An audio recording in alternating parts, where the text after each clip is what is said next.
Welcome to Airchecks. In the months of May and June, we will be featuring of the works of Orson Welles. He has a mass library of recordings. Let's start off from 1937 of the 7-part series of Victor Hugo's Les Miserables, as originally broadcast on the Mutual Radio Network from July 23 to September 3, 1937. So long as these problems are not solved, so long as ignorance and poverty remain on earth, these words cannot be useless.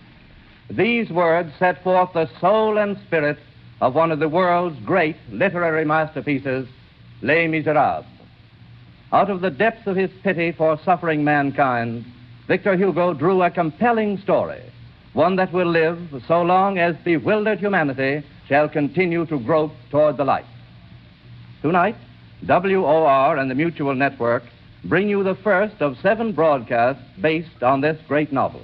Each episode will depict some vital development in the epic of Jean Valjean. Orson Welles, author, director, and actor, has assembled a notable cast and offers an interpretation created specifically for radio presentation. Mr. Welles will play the role of Jean Valjean, and those sections of the book itself, which in running narrative bind together the dramatic episodes, will also be read by him. Les Miserables begins. Part 1, the episode which is called The Bishop.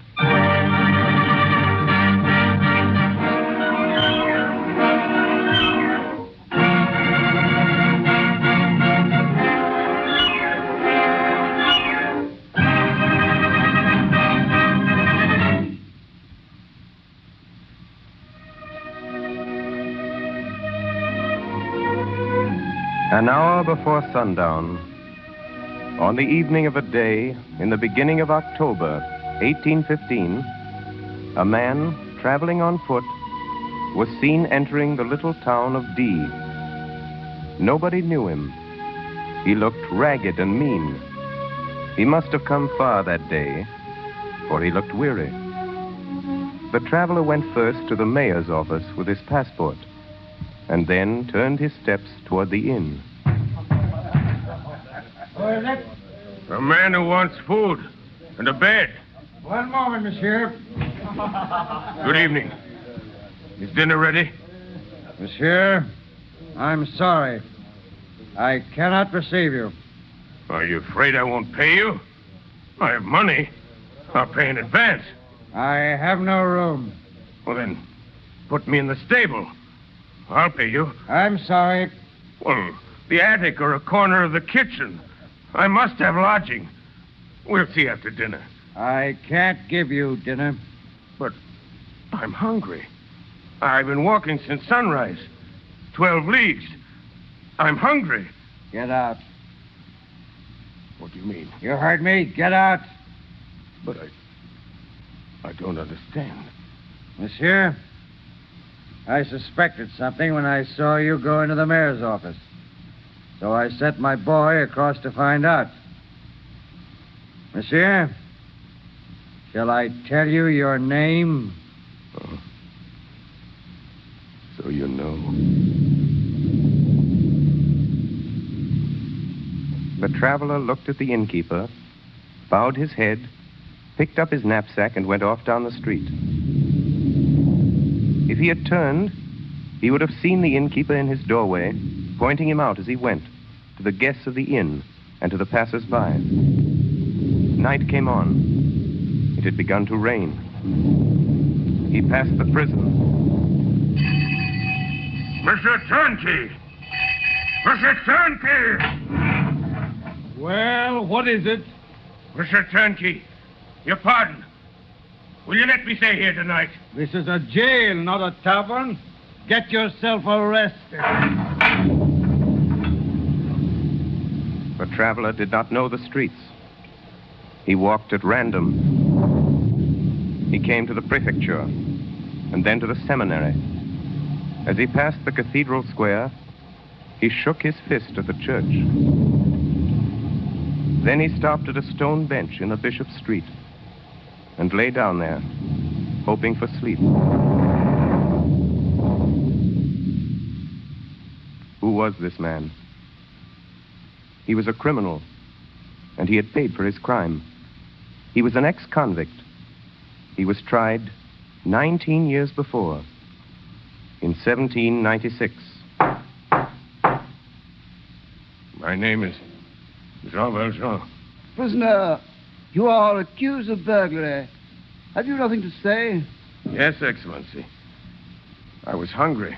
It is not our concern, prisoner. Proven fact of your guilt is not altered by the circumstance of your stomach. Excellency, I was very hungry. My name is Jean Valjean, Excellency. I come from Brie. My father and mother are both dead, and my sister's husband is dead, too, so she lives with me at Faverolles.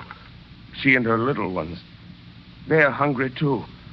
Excellency, I'm a pruner at Faverolles, and in the pruning season, I earn 18 sous a day. And that's all. It's very hard, Excellency. It's a very hard winter. There's no work, and there's no bread. No bread at all. Just no bread, Excellency. None. And I can't find any work. And they're all hungry, Excellency. More hungry than me, much. The 7 little ones. And no bread in the house. Prisoner, you were apprehended by police officers in the possession of stolen property. This court has reviewed the charge, and here finds proven finally against the prisoner the crime for which he is on trial, namely the burglary of 1 loaf of bread. Excellency, what does that mean? It means, prisoner, you're a thief. The court finds you guilty. I didn't know I was a thief. Jean Valjean, you are sentenced to 5 years in the galleys. The galleys. 5 years at the oar of a prison ship. The terms of the code were explicit. 5 years in torment. On the 22nd of April, 1797, a great chain was riveted, and Jean Valjean was a part of this chain. He was no longer Jean Valjean. He was 24,601. What had become of the sister? What became of the 7 children? Who cared about that? What becomes of the leaves of the young tree when it's sawed at the trunk?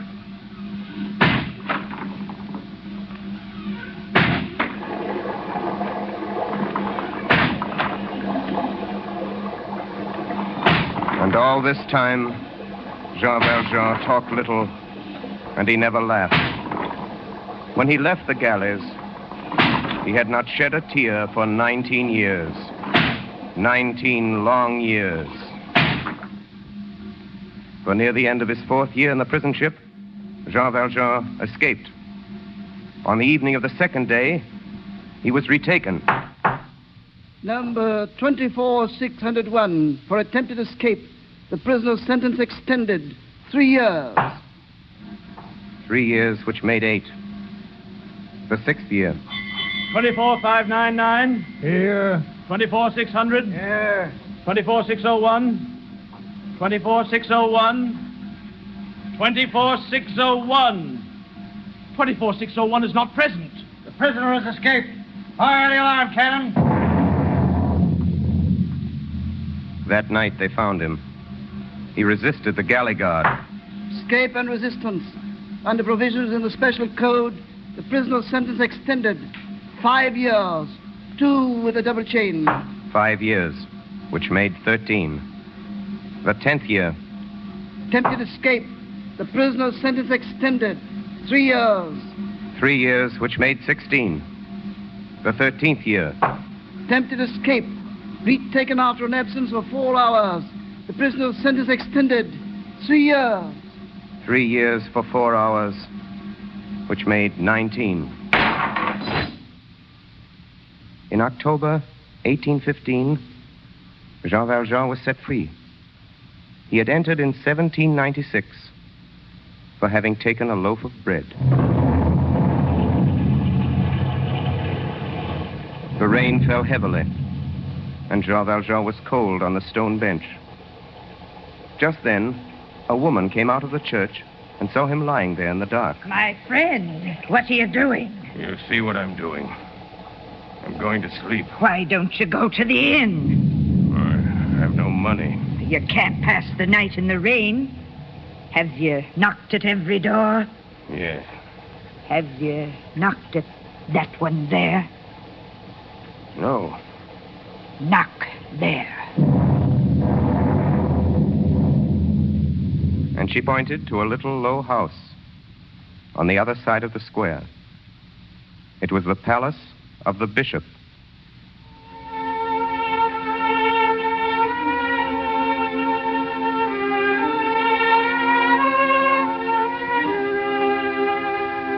This first part of our story is concerned with two people. One of them is Jean Valjean, and the other is Charles-François Bienvenu Myriel, called Monseigneur Bienvenu, who was the Bishop of D. We must pause to examine this Bishop of D in order to understand what is to follow. One day, he preached this sermon in the cathedral. My very dear brethren, there are in France 346,000 cottages with only one opening, the door. This is because of the tax upon windows. God gives men light, and the law sells it. In the upper and lower out, they make bread once in 6 months. In the winter, it is so hard, they must cut it with an axe. My brethren, behold how much suffering is around you.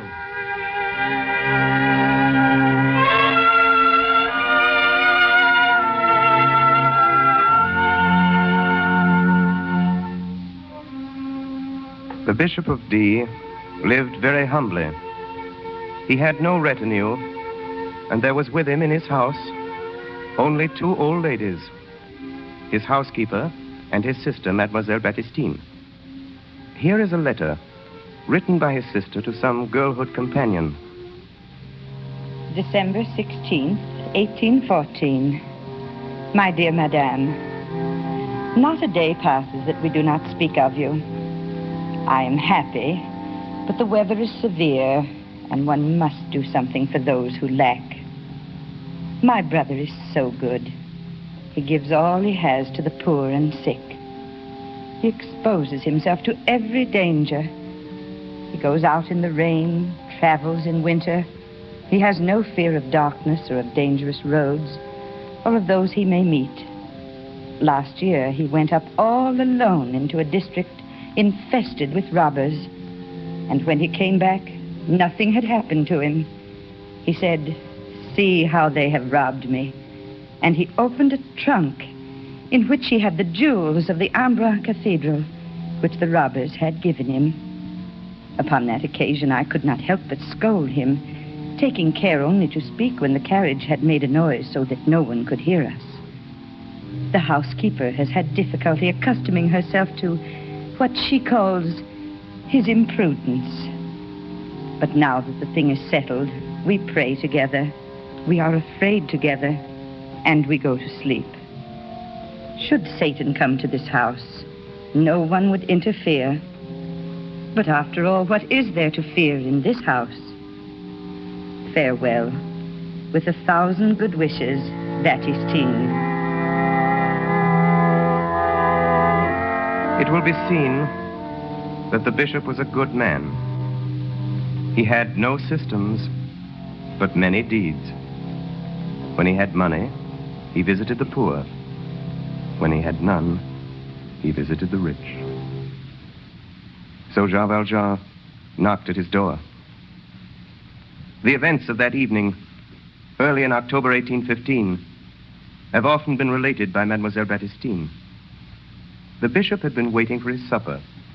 He was standing in the dining room by the fire. In the dining room, there was a door opening on the street. His housekeeper, who was setting the table, was just telling his sister about Jean Valjean. He has a club to beat you with, a rope to hang you with, and a sack to put you in when you're dead. God save us. Did you see this man? I did not see him at all, thank heaven, Mademoiselle Baptistine. Then, madame, How do you know how he looked? Your Greatness, he was described to me in the market. Well, madame, do you think we're in very grave danger? Oh, awful, Your Greatness, with no locks on the doors. And I say, Monseigneur, and Mademoiselle Baptistine here says also Me, that... madame, I say nothing. What my brother does is well done. We say this house isn't safe. We say that a door which opens by a latch on the outside to the first comer, nothing in the world could be more horrible. And Your Greatness does have the habit, if I do say so, of always saying, come in. Goodness, come in even at midnight. The Lord knows there's no need to ask leave to come in at this house when even the beggars... Come in. It is he. Come in, monsieur. Listen to me. Listen to me before you say anything. Listen. I'm a convict. Did you hear that? I've been 19 years in the galleys. 4 days ago, they let me out. And I've walked all this way from Toulon. I went to the inn, but they sent me away. The jailer wouldn't let me into the prison. No one will have me. I'm a convict. I tried to sleep out under the stars, but there were no stars. It rained, and there was no good God to stop the drops. A woman showed me your house and said to me, knock there. So I've knocked. Look, I have money, 109 francs and 15 sous, which I earned in the galleys. I'll pay you. I'll pay you anything. I walked 12 leagues today, and I'm so hungry. Please, have you a stable? Come in, monsieur, and shut the door. Wait! Did you hear what I said? I said I was a convict. Brother, this is the man. Do you want to see my passport? Here it is. My yellow passport. Read it. Very well, monsieur. The bearer is a liberated convict, having been 19 years in the galleys. Original sentence, 5 years. Additional servitude, 14 years. The holder of this passport is a very dangerous man. Oh, Your Greatness, what shall we do? Set another place at the table. But, Your Greatness... Madame, do as my brother says. Put on another plate. Yes, mademoiselle. You mean I can stay? Me? A convict? I thought you'd send me away. So I told you right off who I am. Baptistine, put some sheets on the bed in the alcove. Yes, brother. A bed? You mean I'll have a bed like other people? With sheets and mattress? It's 19 years since I've slept on a bed. Thank you, Monsieur Innkeeper. I'll pay you all you say. You're a good man. You are an innkeeper, aren't you? No, monsieur. I am a priest who lives here. Oh, of course, your cap. You're the cure. The cure of the big church. Then you don't want me to pay. No, monsieur. Come nearer the fire. Oh, this lamp is poor. I'll light the candles. I don't understand. I don't understand. You let me, a galley slave, enter your house. You even light your silver candlesticks for me without so much as asking my name. Monsieur, my name is Jean Valjean. Well, this is not my house, Jean Valjean. It is the house of Christ. Besides, why should I ask your name? Before you told me, I knew it. You know it? Monsieur, your name is my brother. Your Greatness, the table is set. Ah, good. But, Madame Magloire. Yes, Your Greatness? Something is lacking. Is it not the custom to place all 6 of our silver plates on the table? Yes, Your Greatness, but... I count only 3. I'll fetch them. Ah, it's better. Ah, Baptistine, is that a bottle of wine I see there? Indeed, yes. The fine old mold for the special occasions. Madame Magloire put it out. Here are the plates, Your Greatness. Oh, thank you, Madame Magloire. I have misjudged you. Come, then, to supper. Monsieur Valjean, you sit there by my sister. Oh, this is too good for me. Oh, monsieur, if you knew what this means, after 19 years in the chains, Jean, you have left all that suffering. Remember this. If you leave it with hate and anger, you are worthy of compassion. But if you leave it with goodwill and peace, you are better than any of us. Heavenly Father, we ask thy blessing on this food as we partake of it. May it strengthen us to everlasting life. Amen.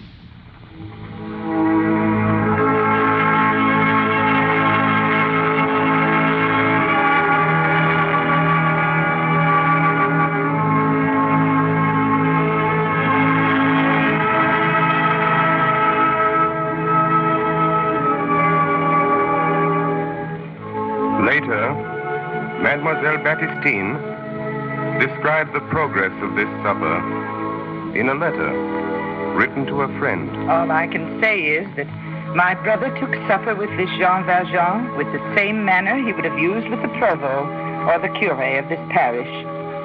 After we had eaten, my brother turned to him and said, "You must be very tired. I'll show you to your room."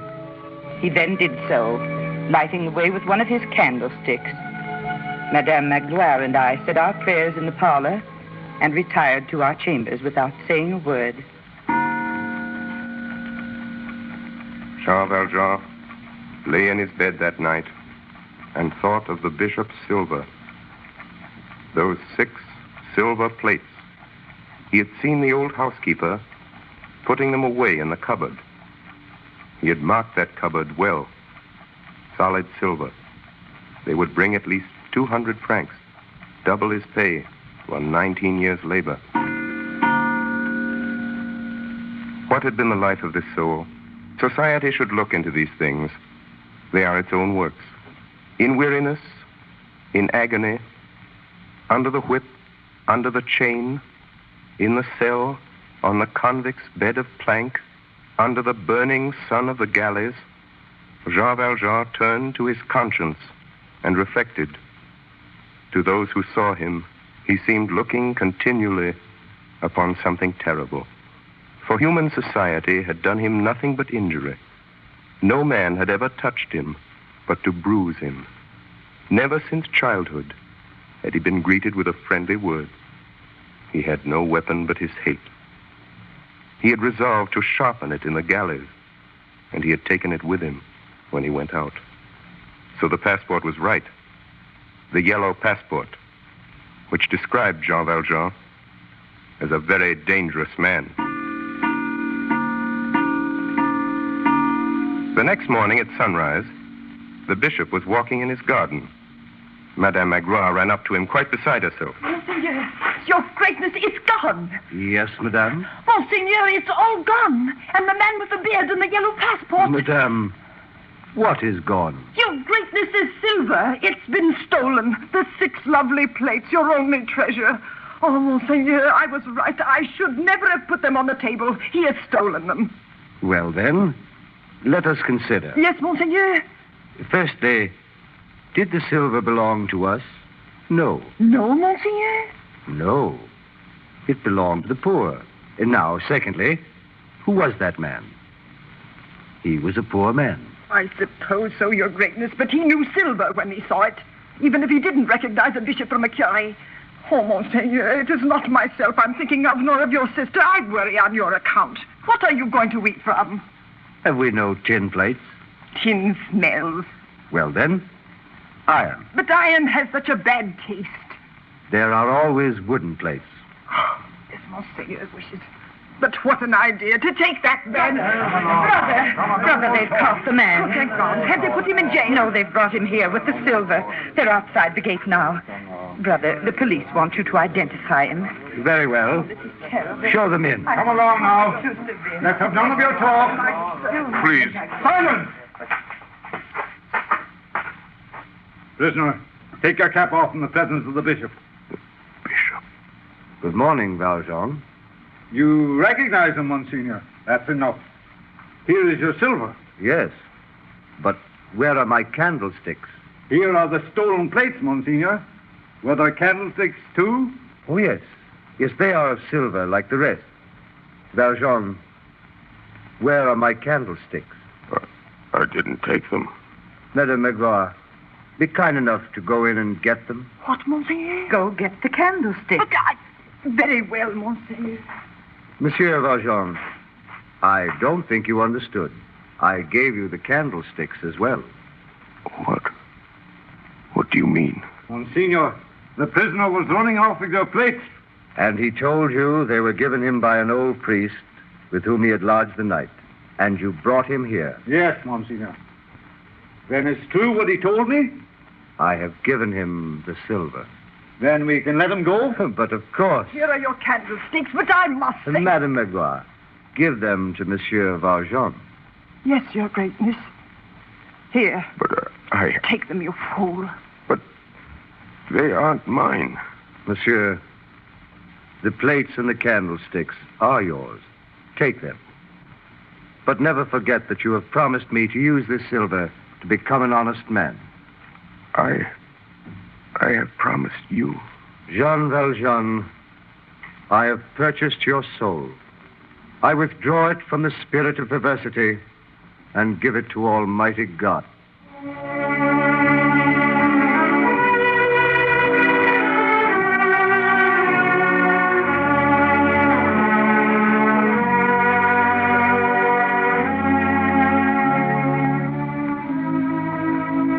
Jean Valjean ran out of the city as though he were escaping and made haste into the open country.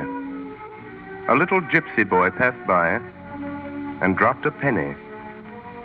Jean Valjean put his foot on it and drove the boy away. Then he picked it up and ran after the boy. But he never found him. He found himself. He knew then that he must conquer or be conquered. He saw before him himself as he was, stick in hand, knapsack on his shoulders, the hideous galley slave, Jean Valjean. He beheld himself face to face and saw at the same time a light like a torch, and he knew that this torch was the bishop.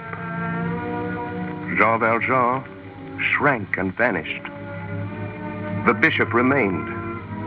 There came to him the bishop's own words. Jean Valjean, you have promised me to become an honest man. I have purchased your soul. Then his heart swelled up in him, and he burst into tears. It was the first time he had wept in 19 years.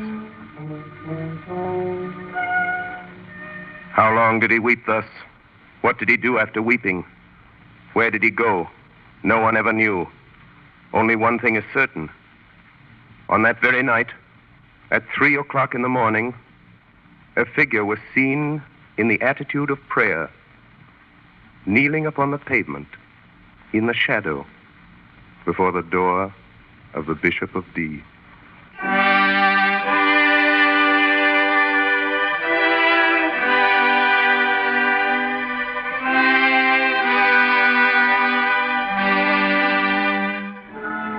WOR and the Mutual Network have presented Part 1, The Bishop, of Victor Hugo's absorbing story, Les Miserables.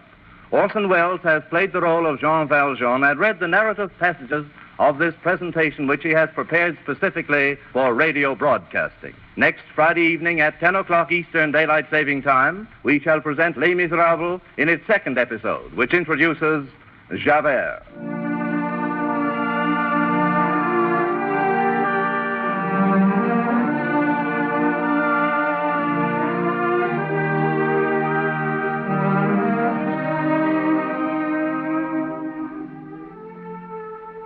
This is the Coast to Coast network of the Mutual Broadcasting System.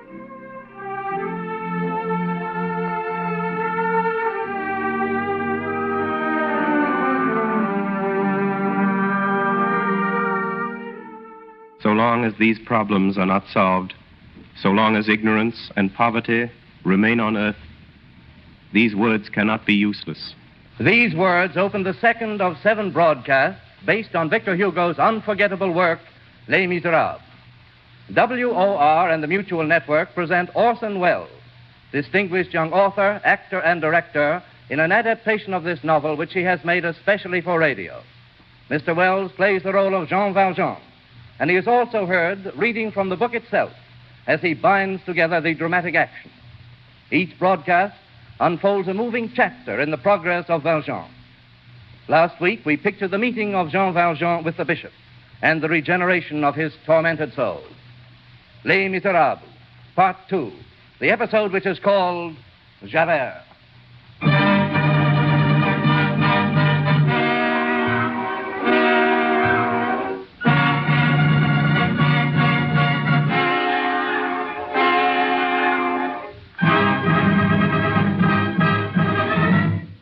(1817). Napoleon was at St. Helena. A thing which smoked and clacked on the Seine went and came beneath the windows of the Tuileries. It was a sort of toy called the steamboat. 1817. It was in this year that 4 young gentlemen of Paris played a joke on their sweethearts. One of these young gentlemen was Félix Tholomyès, and his sweetheart was Fantine.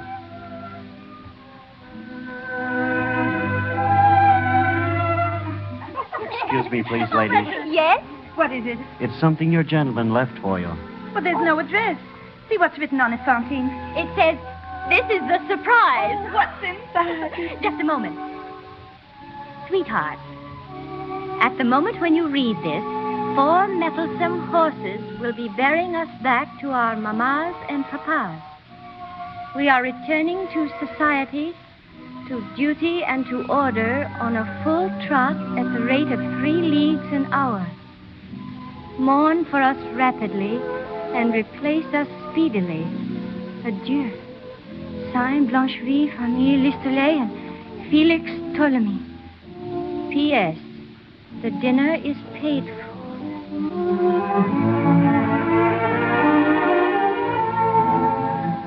It was a good joke. The girls laughed. Fantine laughed like the rest. But later she wept bitterly. For Tholomyès was her first love, and the poor girl had a child. This, it will be remembered, was in 1817.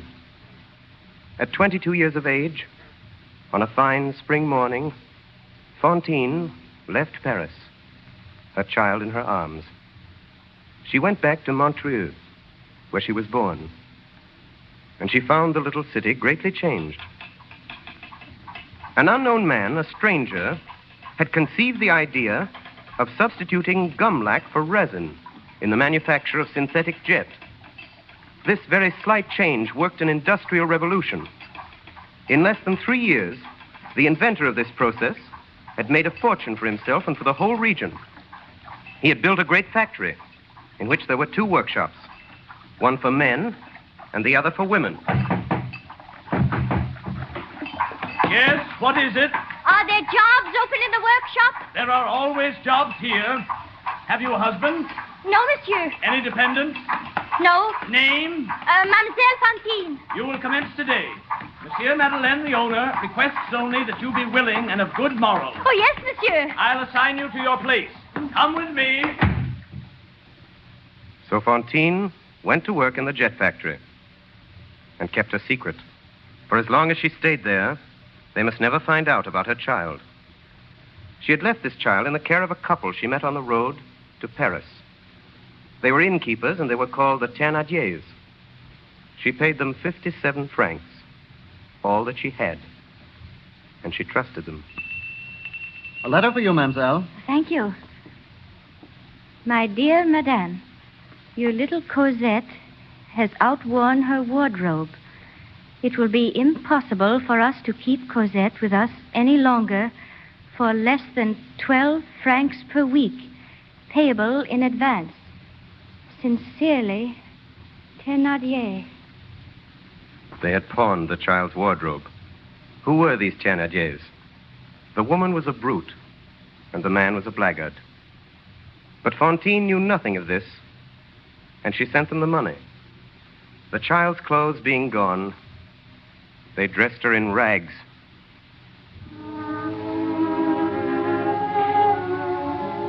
And they fed her on scraps, little better than the dog, and a little worse than the cat. They put her to work. She was made to run errands, to sweep the rooms and the yard and the street. In the village, they called this little child the lark. This tiny being no larger than a bird, trembling, frightened and shivering, awake each morning, first of all in the house and in the village, and always on the street or the fields before dawn. But the poor lark never sang.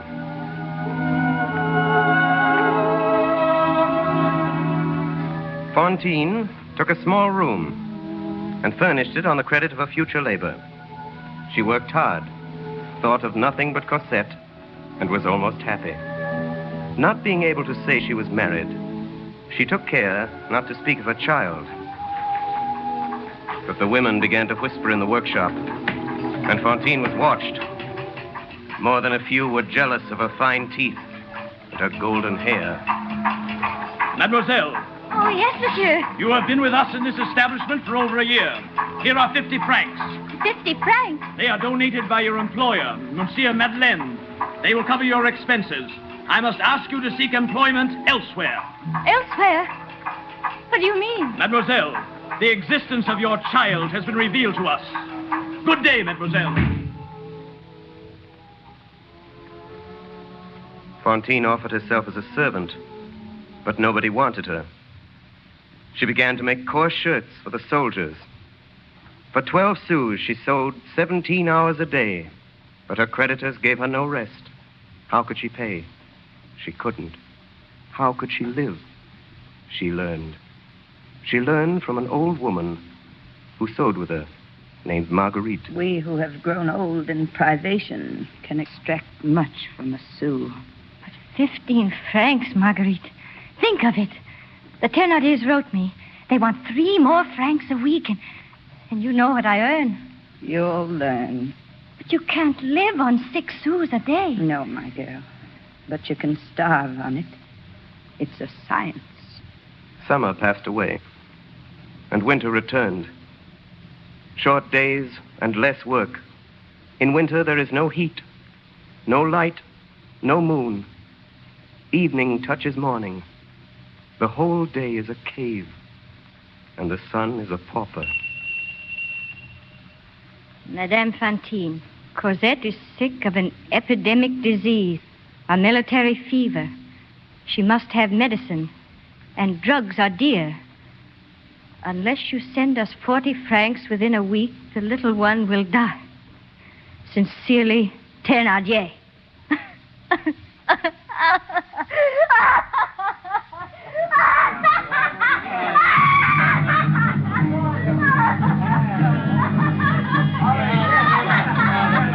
Bones and unguents, lotions and scents, the secrets of the Orient. Ladies and gentlemen, I offer during my brief stay in this beautiful city the 7 wonders of the world. No ill is so great but I own its remedy. Heartaches and toothaches, the elixir of life, the powder of love, the pill against pain.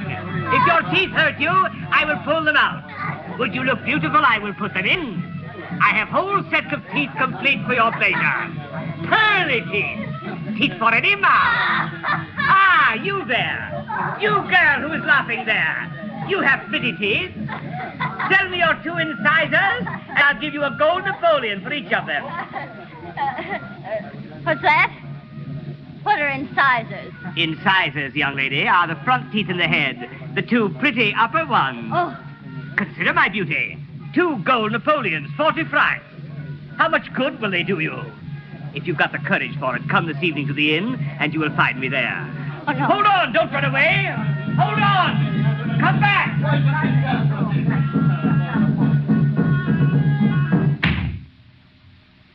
What's happened? Oh, God help me. Where have you been? In the square. There was a traveling dentist. He wanted to pull out my 2 front teeth. I should be hideous. I'd rather throw myself from the 5th story head first to the pavement. He told me he'd wait for me at the inn. What was it he offered you? 2 Napoleons. That's 40 francs. Yes, 40 francs. They shouldn't allow it. Marguerite, what does it mean? Military fever, you know? Why, it's a disease. Does it need many drugs? Terrible drugs. How does it come on you? Comes in a moment. Does it attack children? Do they die of it?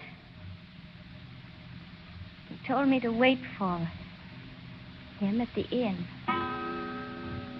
The next morning, when the old woman went into Fantine's chamber before daybreak, for they always worked together and so made 1 candle do for 2, she found Fantine sitting there on the couch. She had not been to bed. Her cap had fallen in her lap. The candle had been left to burn, and it was almost gone. The old woman looked at her. What's happened now? Cosette won't die of that sickness for lack of drugs. Look there on the table. 2 gold Napoleons. A fortune. Where'd you get them? I got them. Then Fantine smiled. The dying candle lit up her face. The corners of her mouth were stained with blood. The 2 teeth were gone. Madame Fantine, send us 100 francs, or we will put out your child on the highway. 100 francs. Oh, what can I sell for 100 francs? Come. I shall sell what is left.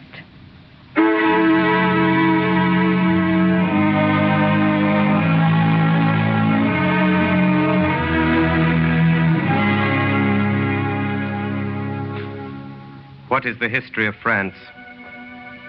It is society buying a slave. From whom? From misery. A soul for a bit of bread.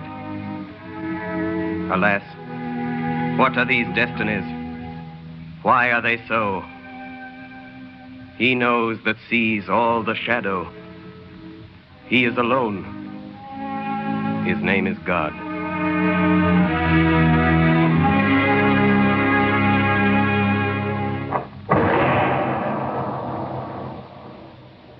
Monsieur Madeleine was well loved in the village. But sometimes, when he passed along the street, calm, affectionate, followed by the benedictions of all, it happened that a tall man, wearing a flat hat and an iron gray coat, and armed with a stout cane, would turn round abruptly and follow him with his eyes until he disappeared. This man was one of the police. His name was Javert. The peasants of Asturias believe that in every litter of wolves there is one dog which is killed by the mother, lest on growing it should devour the others. Give a human face to this dog son of a wolf, and you will have Javert. This man laughed rarely and terribly, and around his nose there was a wrinkle as broad and wild as the muzzle of a fallow deer. Javert with an eye always fixed upon Madeleine.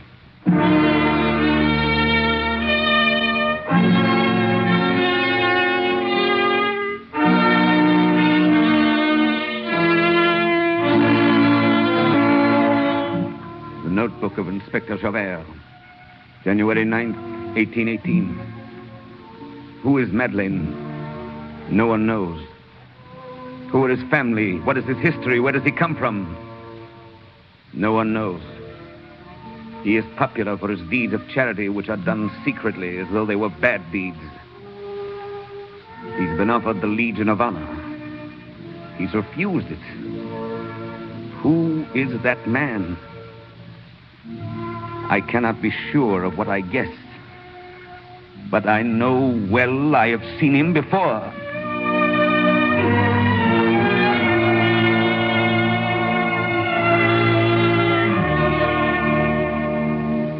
April 10th, 1820. Madeleine is in mourning for a certain Bishop of D. I watch him carefully.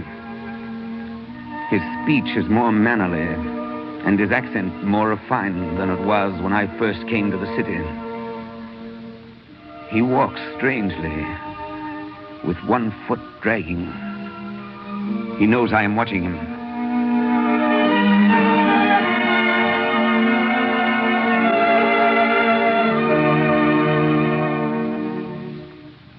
August 17th, 1822.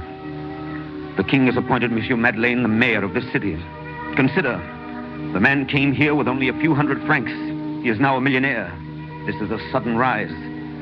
I have now learned the circumstances of his arrival into this place.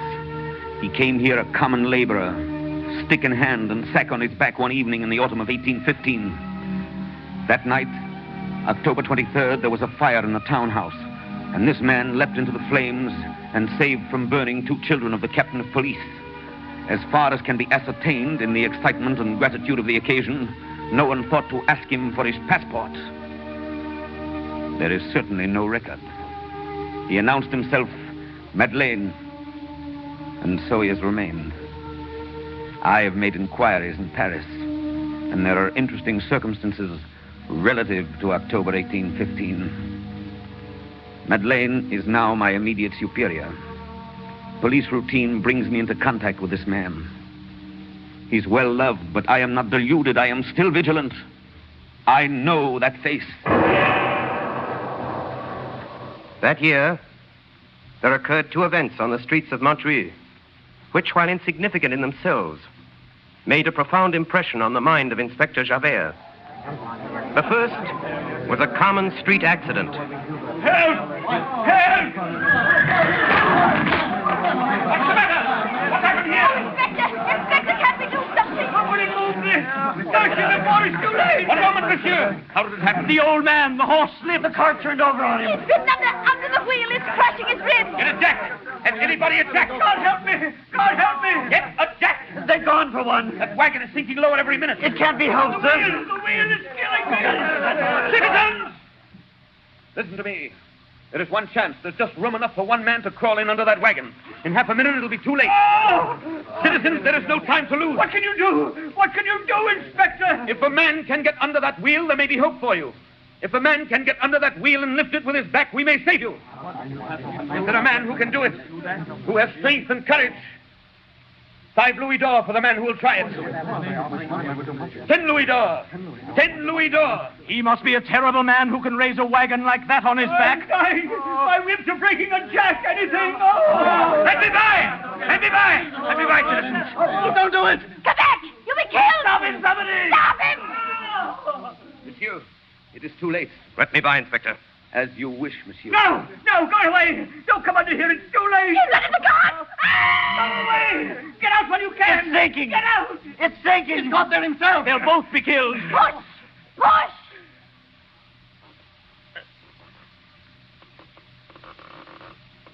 It's lifting. Push. Push. Push.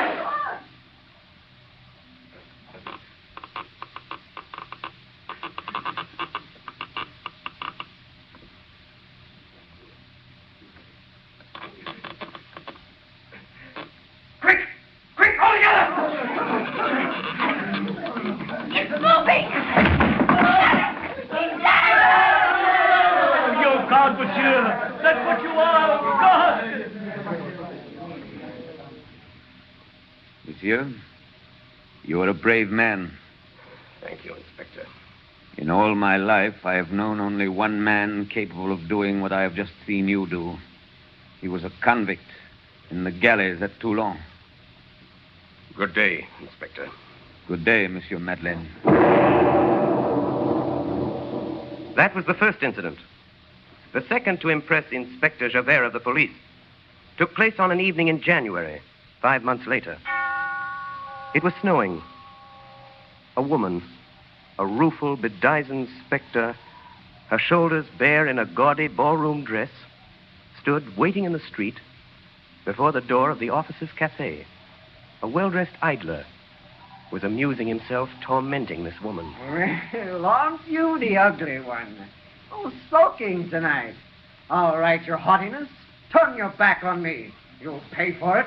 Little snow will be good medicine. Down your shoulder blades, like this.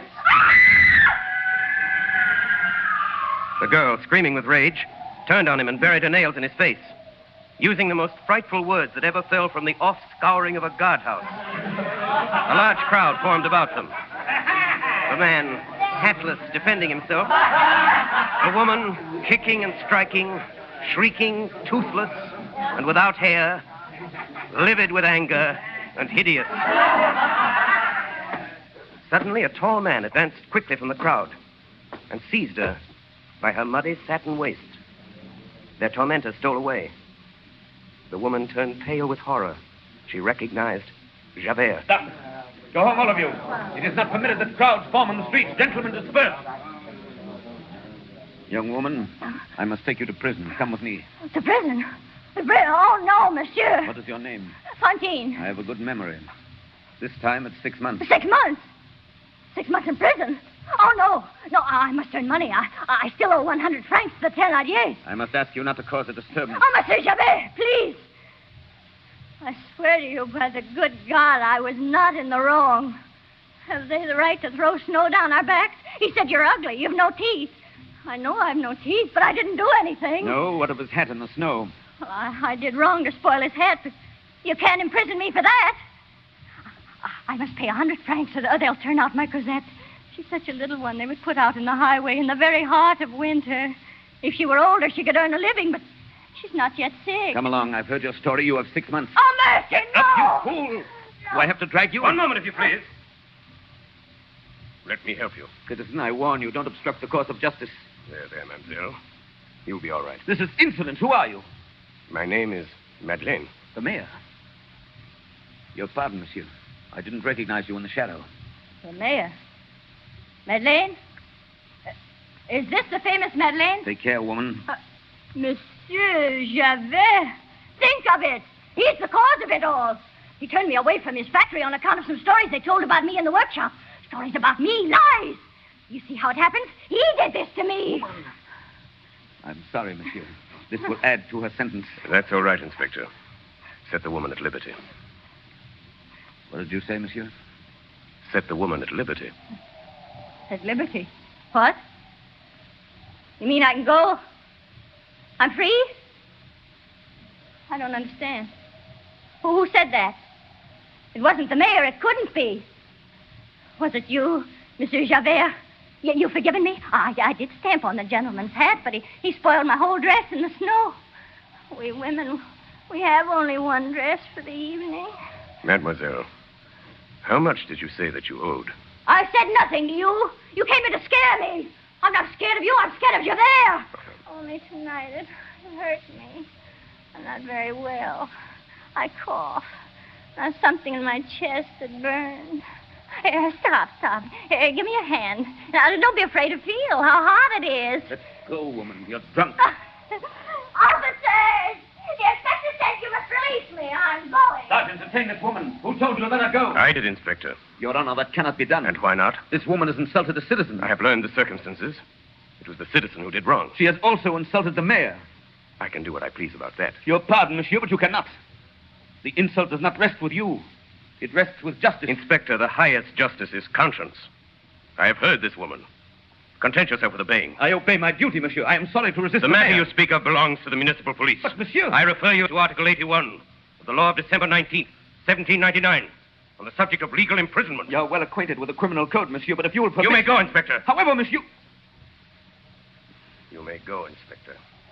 Yes, monsieur. Sergeant. Come, mademoiselle.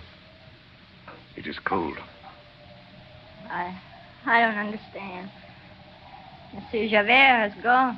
Yes. Yes, he's gone. Don't be frightened. I'm sorry. I didn't know all your story. I never knew you'd left my workshop. I'll make it up to you now. Make it up to me? Yes, Fantine. And don't cry. I'll take care of your debts. My daughter. My Cosette. You shall go to her, and she shall come to live with you. You mean that, Monsieur Madeleine? You swear it? On my word of honor. Oh, monsieur. I am not a bad woman. Listen to me, Fantine. If all you say is true, and I do not doubt it, you have never ceased to be virtuous and holy before God. That same night, Javert wrote a letter to the Prefect of Police, Paris. Monsieur, I wish to report that a certain face has always been familiar to me. Tonight, I placed it. I have further conclusive evidence. Monsieur Madeleine, the mayor of Montreuil, is wanted by the police for robbery. He is a second offender, being an ex-convict. He is the old galley slave, Jean Valjean. Signed by the Inspector of Police, Javert.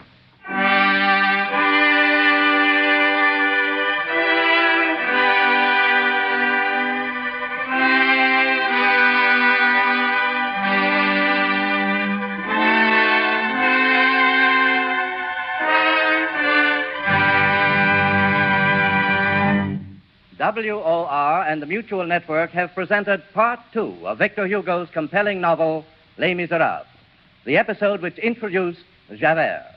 Orson Welles played the role of Jean Valjean and also read the narrative passages of the presentation which he has created especially for radio. Assisting Mr. Welles tonight were Martin Gable as Javert, Agnes Moorehead, Ray Collins, Betty Gard, Hiram Sherman, Alice Frost, and others. Next Friday evening at 10 o'clock, Eastern Daylight Saving Time, we shall present Les Miserables in its third phase, the episode which portrays the death of Fantine and the capture of Jean Valjean.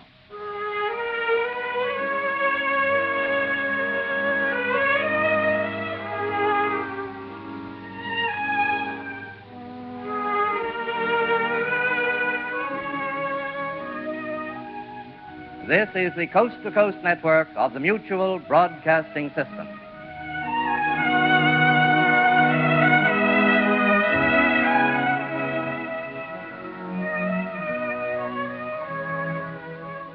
So long as these problems are not solved, so long as ignorance and poverty remain on earth, these words cannot be useless.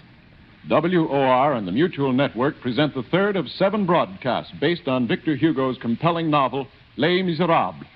Orson Welles, distinguished young author, actor, and director, plays the role of Jean Valjean in this presentation, which he has adapted especially for radio. And Mr. Welles is also heard as he reads from the book itself.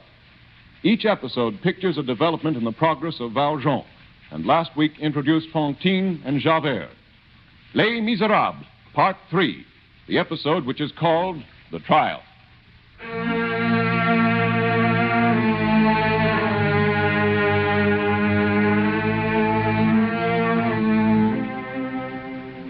I gave you the candlesticks that you stole from me.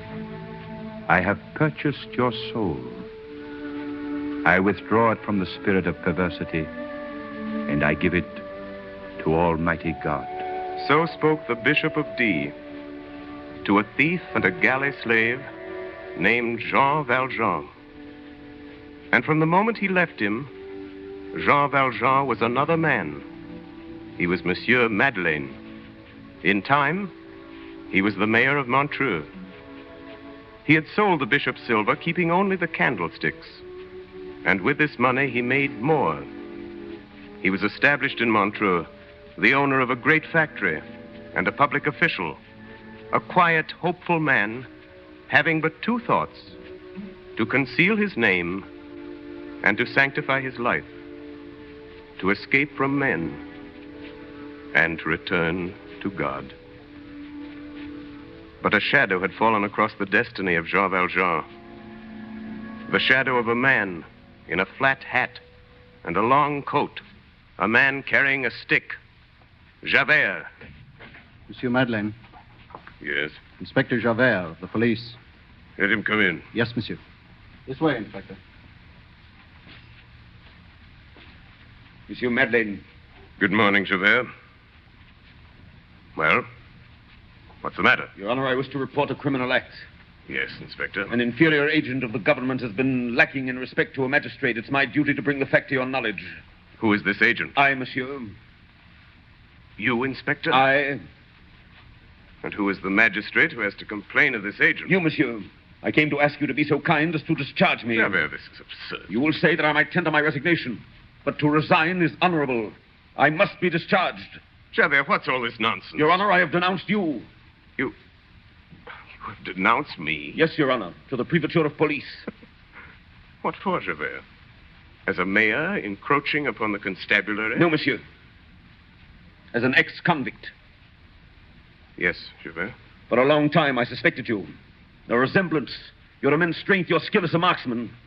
It's strange, monsieur, but everything points to one fact, that you're a man named Jean Valjean. What name did you say? Jean Valjean. An old convict I saw 20 years ago when I was a galley guard at Toulon. For 8 years, his whereabouts have been unknown. Your Honor, I fancied... Well, I've done this thing. Anger determined me, and I denounced you to the prefect. And what answer did you get? That I was mad. Well? They were right. Javert, I'm very lucky that you think so. Yes, Your Honor, it must be so. They've found Jean Valjean. What? They've caught him, Your Honor. He's safe in prison. What do you mean, Javert? Who have they caught? Jean Valjean, Your Honor. But of course you wouldn't know. Yes, of course. How do they know he's Jean Valjean? Very simple, Your Honor. He looks like him. Besides, he was recognized by an old galley slave in the jail. How did they catch him? Stealing apples, Your Honor. He called himself Champmathieu. He'd been a pruner and he'd lived at Faverolles. Now, what was Jean Valjean? A pruner. Where? At Faverolles. It's very simple, Your Honor. The same age, the same height. When I wrote to the justice, he sent for me and brought me before the man Champmathieu. Well? Your Honor, truth is truth. I'm sorry for it, but that man is Jean Valjean. Are you sure of it? Yes, monsieur, I'm sure. And now that I see the real Jean Valjean, Your Honor, I don't see how I could ever have believed anything else. I beg your pardon. What did this man say to you? No, he's a sly one, this Valjean. That's where I recognize him. He pretends not to understand. He puts on astonishment and plays innocent. But there's evidence. He'll be condemned. Where is he now? At the assizes at Arras. I've been summoned to testify. What's the charge? Stealing apples, Your Honor. Second offense. It's the galleys for life. When's the trial? Tomorrow. When do you leave? Tonight. As soon as I've given my testimony, I shall return. How long will the trial last? A day at the longest, Your Honor. I see. Your pardon, monsieur. Yes? I must be discharged. Javert, you're a man of honor. You may keep your place. You can't do that. You can't do that to me. Javert, this is a matter which concerns me alone. You can't do it. You're a mayor and a magistrate. You've got to discharge me. I belong to the police. You're respectable. You own property, and I denounced you. Don't you know what that means? You exaggerate your fault, Inspector. I forgive you. You've no right to. I don't want your forgiveness. Your forgiveness, your charity, your kindness. I hate your kindness. The kindness that defends a woman of the town against a citizen, an inferior against a superior, a police agent against the mayor. I hate that kindness. It's easy to be kind. It's hard to be just. If you'd been what I thought you were, I wouldn't have been kind to you, not I, Your Honor. I've said to myself, Javert, you're a hard man, but if you ever trip, look out. Well, I've tripped. I would have broken another man. I must be broken, stripped of my uniform, driven off, disgraced. You've got to do that to me. That's what's right. I demand my discharge. Well, Javert, let me think about it. After all, you may not be as wrong as you think. Give me your hand. Pardon, monsieur. That must not be. The mayor doesn't give his hand to a spy. Your Honor, I will continue in the service until I'm relieved.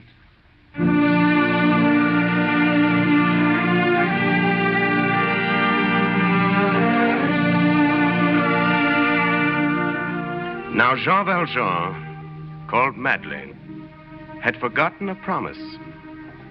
There was a young girl, Fantine. She was sick, and the good mayor had taken her from the streets and given her to the care of an old nun in his hospital. Here Fantine lay dying, her only joy, the hope of seeing her child, her little daughter, whom she'd boarded with some innkeepers in another town. Monsieur Madeleine had promised to bring her child to her. Monsieur Madeleine. Monsieur Madeleine. Why don't you answer? There, Fantine, my child. Lie back. Oh, sister, I must have been asleep. Where is he? Where's Monsieur Madeleine? The portress told me he could not come today. Oh, no. But he always comes. Always. Every day he comes here to the hospital to see me. Mademoiselle Fantine, be calm. You must lie down again. Why can't he come, sister? My child, the mayor has gone away. Gone away? Gone away? Yes. I know. He's gone for Cosette. I'm going to see her again. Remember, sister, what he said to me yesterday? Very, very soon, he said. Yes, my child. Oh, I am so happy. Why, I feel all well. No pain at all. I'm going to see my child again. Yes, but you mustn't talk anymore. It's been 5 years since I've seen her. I had to leave her with the innkeepers on the road when she was little. That was all I could do, sister. Because people talk, and I needed a job to support us. Then there was no work, and I had to do anything to pay for her board. I know. That's how I got in my trouble. But Monsieur Madeleine was good to me. He saved me from jail. He's the mayor, and he can do that. And he saved me from that wicked policeman, Javert. And he's taking care of me in my sickness. And now he's gone to get Cosette from the innkeepers. And he'll bring her to me. I'm sure he will. And when Cosette comes, can she lie by my side in a little bed? You'll let her do that, won't you? Yes, my child. Good night. Then when she wakes, I can say good morning to her. And at night, when I'm awake, I can hear her sleep. Her little breathing is so sweet. Good night, my child. Good night, sister. Look, there's just room.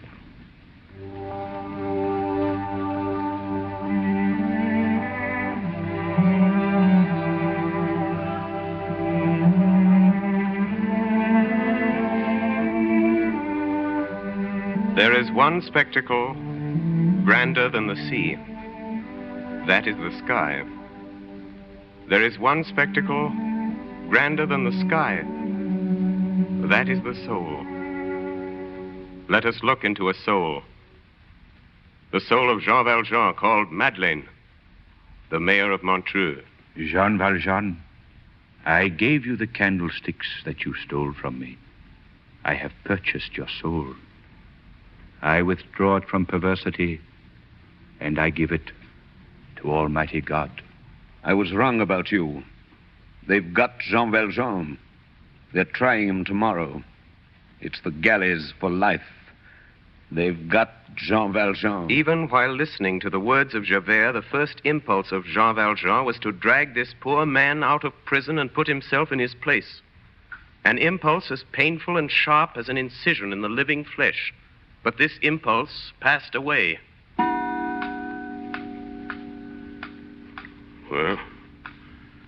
Well, what am I afraid of? This Javert who's troubled me? That fearful instinct which follows me, that terrible bloodhound, is baffled. He's satisfied. He'll leave me in quiet. He holds his Jean Valjean fast, and I have nothing to do with it. Why interfere? It doesn't concern me. I've brought happiness to this place. I've done some good. It is God's will that I do more.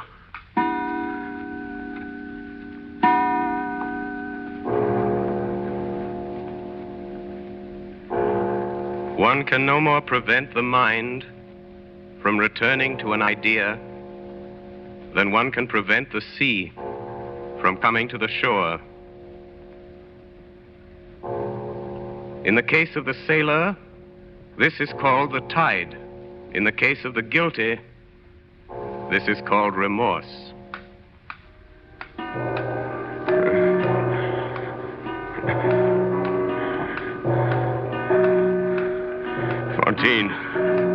Fantine, remember Fantine? That poor lonely woman who longs for her child. What of her? I have promised this mother her child. Who'll keep the promise? Well, this man goes to the galleys. What of it? He's stolen. Why say he hasn't stolen? He's stolen. And for me, I remain here. I go on. And this mother brings up her child, and the whole country is rich and happy and honest. I am Madeleine. Woe to him who is Valjean. I do not recognize the man. Jean Valjean. Jean Valjean.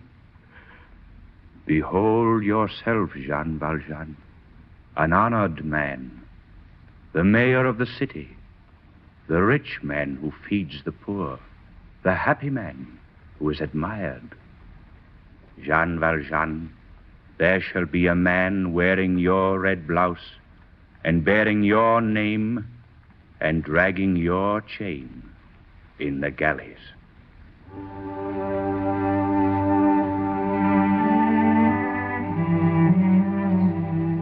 So struggled this unhappy soul.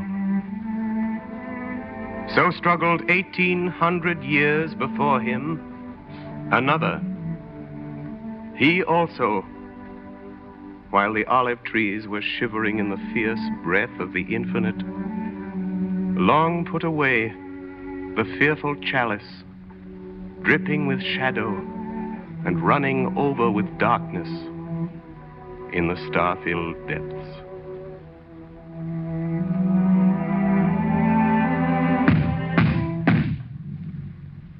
Who is it? I, Monsieur Madeleine. Well, what is it? Monsieur Madeleine, it is just 5 o'clock. What's that to me? It's the cart, Monsieur. What cart? Did not Monsieur order a horse and cart? No. The driver says he has come for you. Monsieur Madeleine. Monsieur Madeleine, what shall I say? Say it's all right. Say I'm coming.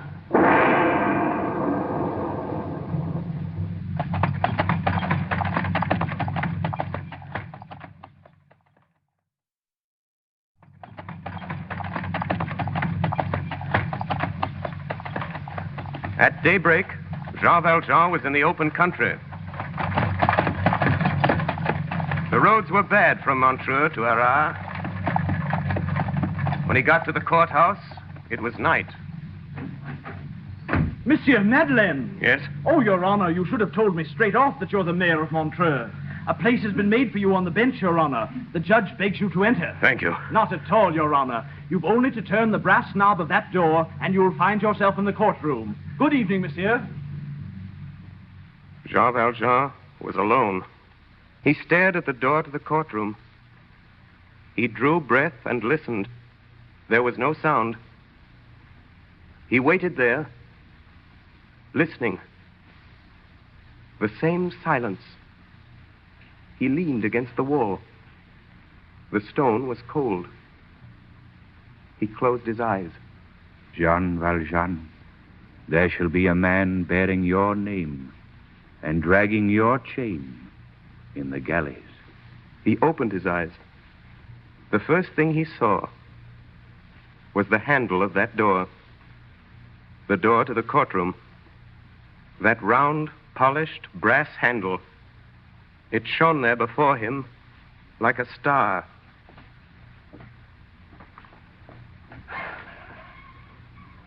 Then, suddenly, he was in the courtroom.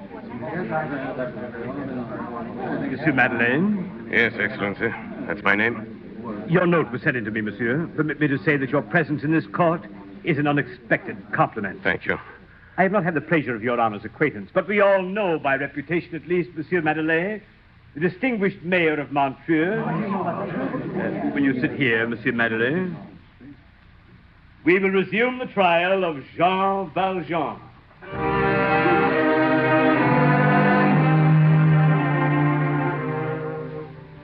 He did not need to look for him.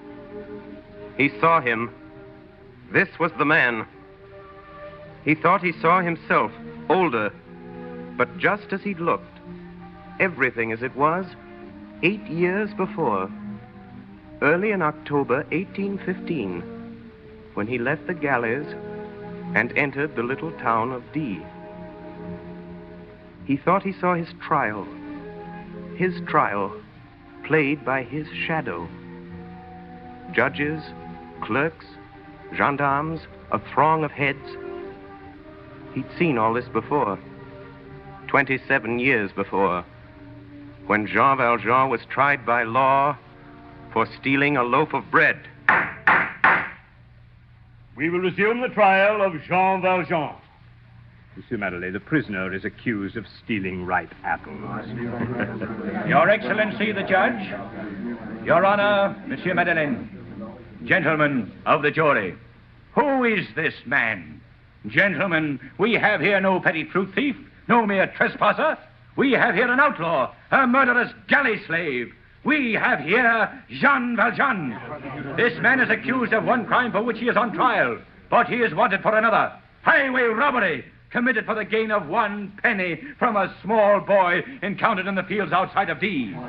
Convict him for the new crime, and he shall be tried again for the first. Prisoner, on your own behalf, have you anything to say? No, Excellency. No, I didn't do it, that's all. I never stole anything. I'm a man who doesn't get something to eat every day.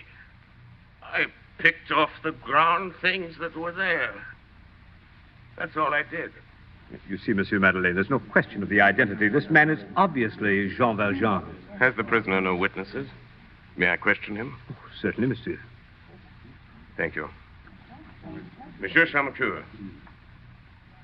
how long have you been a pruner? His Honor is speaking to you, prisoner. Reply to him. I don't know, monsieur. I've been a pruner for a long time. Before that, I was a wheelwright. Yes, I was a wheelwright in Paris. I earned 30 sous a day. Look here. I'm telling the truth. You have only to ask if it isn't so. Ask how stupid I am. Ask anybody. Ask. I don't know what you want of me. Your Excellency, I beg leave to call out at this time 3 witnesses. Brevet, Chenelieu, Cochepaille. They are convicts. They have been in the galleys with the accused. Permission granted. Call the first witness. Convict Brevet. Convict Brevet! Yes, sir. Come forward. Convict Brevet, you have suffered infamous punishment and cannot take the oath. Prisoner Champetier, rise. Rise, prisoner. Brevet, look upon the prisoner. Say on your soul and conscience whether you still recognize this man as your former fellow convict, Jean Valjean. Your Excellency, I remember him. Sit down, Brevet. Prisoner remains standing. Call out the galley slave, Chenelieu. Convict Chenelieu. Yes, Your Excellency. Think carefully. Do you recognize this man? Recognize him? We were on the same chain together. What's wrong, Jack? Don't you remember me? Sit down, prisoner. Convict Cochepaille. Do you identify the man before you? That's 24601. Jean Valjean, his name was. Champetier, you have heard the testimony of these witnesses. Have you anything to say? I say they're liars! Officers, enforce order! I am about to pronounce sentence on this man. One moment! Order! Your Excellency! Order! Your Excellency! May I be permitted a few words on behalf of the accused? I'd like to tell you about Jean Valjean. Monsieur Madeleine, you're a man of high office. I must grant your request. Excellency, they were right when they told you that Jean Valjean was an outlaw. It's true he was a galley slave. The convicts are right. 19 years he was chained between Cochepaille and old Chenelieu. 19 long years. It's true he was a criminal. The pennies were stolen and the loaf of bread. And the bishop was robbed. But mark you, gentlemen, the galleys make the galley slave. Before the galleys, this man was a poor peasant, an idiot. He was changed in the galleys. He was stupid. He was made wicked. He was a log. He became a firebrand. He was saved later by indulgence and kindness as he was lost by severity. You won't understand this. There are some things which cannot be told. I cannot relate to you the story of Jean Valjean's life. Someday you will know it. He's done what he could. He's disguised himself under another name. He has desired to enter again among honest men. It seems this cannot be. Gentlemen, your prisoner is not he who is on trial before you. Release this man. He is innocent. What is done at this moment, God beholds from on high. This man is no convict, no outlaw, no thief. Gentlemen, I am Jean Valjean. Monsieur Madeleine is not well, officer. See his honor to my chamber. You don't believe me? Remy, Sonny, you, close by, look at me. Do you recognize me? Do you know who I am? Remy, answer me. Yes, Your Honor. Hello, 23709. Sonny, you, number 21808. Your left shoulder's still scarred from a burn. Answer me, is that true? Yes, monsieur, it's true. Close by, number 24302. There's a date in blue letters on your left arm. March 1st, 1815. Lift up your sleeve. March 1st, 1815. Gentlemen, you see clearly. I am Jean Valjean. You may arrest me when you choose. Good night, gentlemen.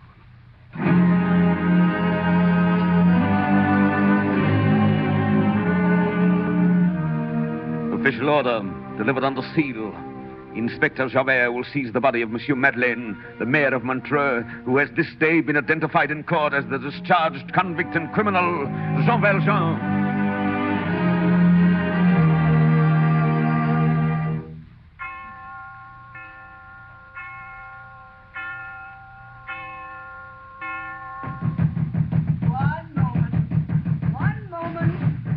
One moment, please. Quick, sister, let me in. Your hair, monsieur, it is all white. Fantine, can I see her? Oh, have you brought back her child? Oh, monsieur, she is asleep. I must see her tonight now. There's no time. Monsieur Madeleine. Oh, you have awakened her. My dear little Fantine. I knew you were there. I was asleep, but I saw you. I followed you with my eyes the whole night. Tell me, where is my Cosette? Sister, you said I might have her in the little bed beside me. Not yet, my child. You still have some fever. We must cure you first. But I'm cured. Let me see my Cosette. Isn't it natural I should want to see my child when you've been to all that trouble to get her? If you bring her in to see me now, I'll speak very gently. It is better to wait, Fantine. Oh, monsieur. Only tell me, how is she? She may not know me. Children have no memories. They're like birds. You must be cold, Monsieur Madeleine, after that trip in the carriage. Oh, could they not bring her here for one? Cosette is well. Cosette is beautiful. You'll see her soon. But be quiet. Do you hear me, Fantine? What's wrong with you, child? Monsieur, he has come for me. The policeman. Fantine, what are you looking at? Inspector Javert. Well, Jean Valjean? I know what he wants, child. It's not for you that he comes. Come on, Jean Valjean. Monsieur Madeleine. Monsieur Madeleine, save me. There's no Madeleine here. There is Jean Valjean. One moment, Javert. Call me Inspector. Inspector, I'd like a word with you in private. Speak aloud. People speak aloud to me. Monsieur Madeleine. It's a request I have to make to you. Speak aloud, I tell you. Inspector, this is not to be heard by anyone but yourself. What's that to me? My Cosette. Cosette. I'll never see her. Listen to me. You've got to. You're human. Give me just 3 days. 3 days to go for the child of this woman. You're clever, Jean Valjean. I'll say that for you. You asked me for 3 days to get away, and you tell me you're going for a child. Going for a child? My child? Cosette? Then she's not here. Monsieur Madeleine, where's Cosette? I want my child. My Cosette. Monsieur Madeleine! Hold your tongue, hussy. I want my child. Miserable country where galley slaves are magistrates and women of the town are nursed like countesses.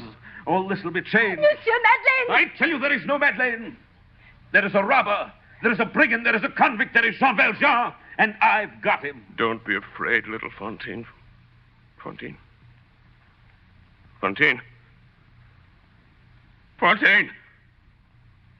What's wrong with her, sister? Requiem aeternam dona eis. Come on. Come on. What's wrong with her?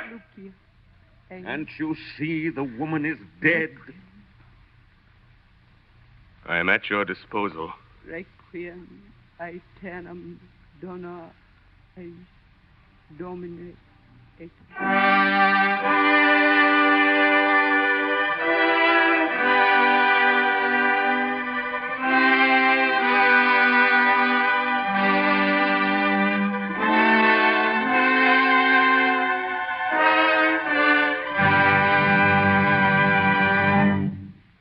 Tonight, WOR and the Mutual Network have brought you Part 3 of Victor Hugo's absorbing masterpiece, Les Miserables, the episode which pictured the death of Fantine and the capture of the supposed Jean Valjean. Orson Welles played the roles of both the real and the supposed Valjean, and was also heard reading the narrative passages of this presentation, which he has made especially for radio. Assisting Mr. Welles were Martin Gable as Javert, Alice Frost as Fantine, Ray Collins, Adelaide Klein, William Johnstone, and Hiram Sherman. The orchestra was under the direction of Milton Catums, who arranged the score. Next Friday evening at 10 o'clock, we shall present Les Miserables in its 4th chapter, the episode which is called Cosette.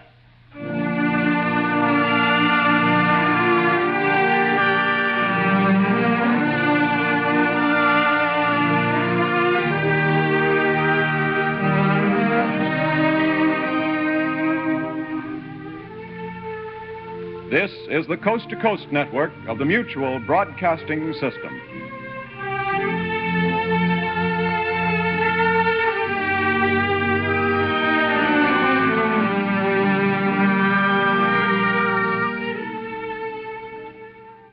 So long as these problems are not solved, so long as ignorance and poverty remain on earth, these words cannot be useless. These are the words which preface the 4th of 7 broadcasts based on Victor Hugo's great novel, Les Miserables. WOR and the Mutual Network present Orson Welles, distinguished young author, actor, and director, in an adaptation of the book which he has created especially for radio. Each episode portrays some development in the progress of Jean Valjean, a role played by Orson Welles, who is also heard reading the narrative. Les Miserables, Part 4, the episode which is called Cosette.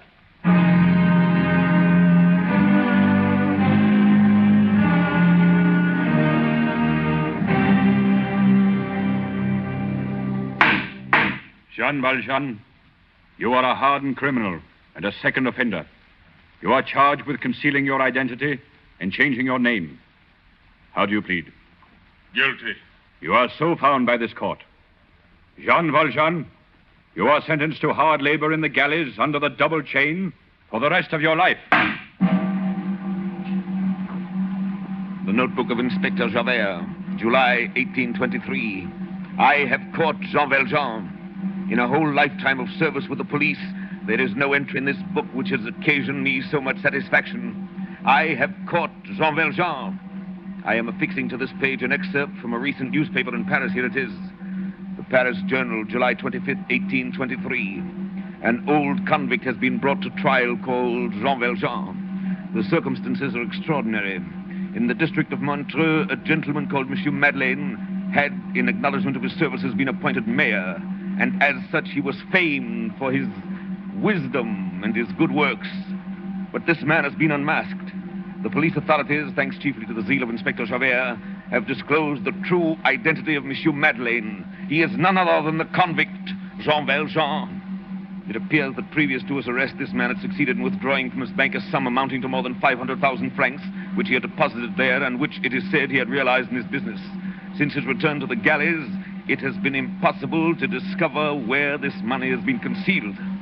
This is the end of the newspaper article. I think I can guess the motive of Jean Valjean concealing this money. His hope of escape. And there's another matter. The child, Cosette. The child of the woman Fantine.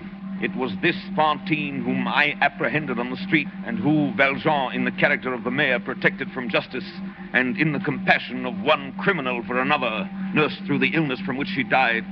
This child was abandoned at an early age to the care of some innkeeper. If I know Jean Valjean, the purpose of this money is the care of this child. I must find this Cosette. November 17th, 1823.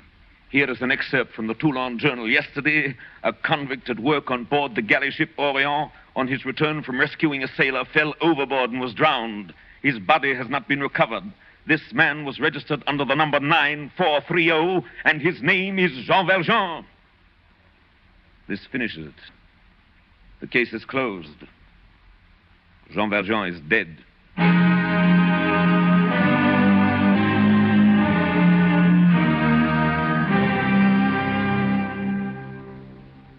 Tonight, we are to consider the story of Cosette. Cosette. Fantine had left her at Montfermier with some innkeepers called the Thénardiers. The little Cosette, the child of Fantine. Jean Valjean had promised to care for Cosette. Javert never found her. Now, who were these innkeepers, these Thénardiers? This man and this woman were cunning and rage married. A hideous and terrible pair. Cosette was between them, undergoing their double pressure, like a creature who was at the same time bruised by a millstone and lacerated with pincers. The man and woman had each a different way. Cosette was beaten unmercifully. That came from the woman. She went barefoot in winter. That came from the man. A ferocious mistress, a malignant master, a rascal of the subdued order. Thénardier's code as an innkeeper is interesting. The duty of the innkeeper is to sell to the first comer. Food, rest, light, fire, dirty linen, servants, fleas, and smiles, to charge for the open window, the closed window, the chimney corner, the sofa, the chair, the stool, the bench, the feather bed, the mattress, the straw bed. To know how much the mirror is worn and to tax that. To make the traveler pay for everything, even to the flies that his dog eats. Cosette was their only servant. And this child of 8 did the work of a full staff. She brushed, scrubbed, swept, ran errands, lifted heavy things, puny as she was.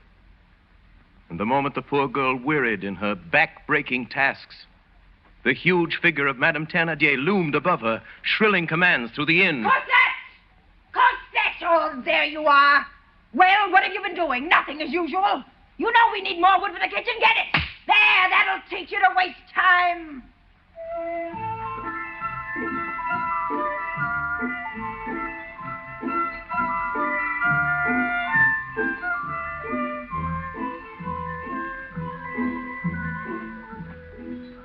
Christmas Eve, 1823. Pretty windows, candy booths, toy stores, parties, and good things to eat. Little shoes at the fireplace for Father Christmas to fill. Christmas Eve. Festivity in the little town of Montfermier. Extra work at the inn.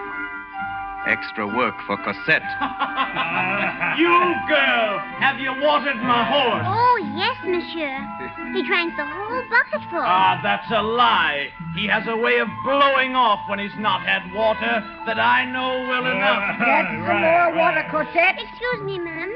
There is no water. Well, then go get some. Where must she go for it? To the spring. But it's night. It's as black as an oven. Yes, it would take a cat to go along the streets without a lantern tonight. She'll go. She can see. Here, mademoiselle, get a big loaf at the baker's as you come back. Here's 15 sous. Yes, madame. Now get along with you.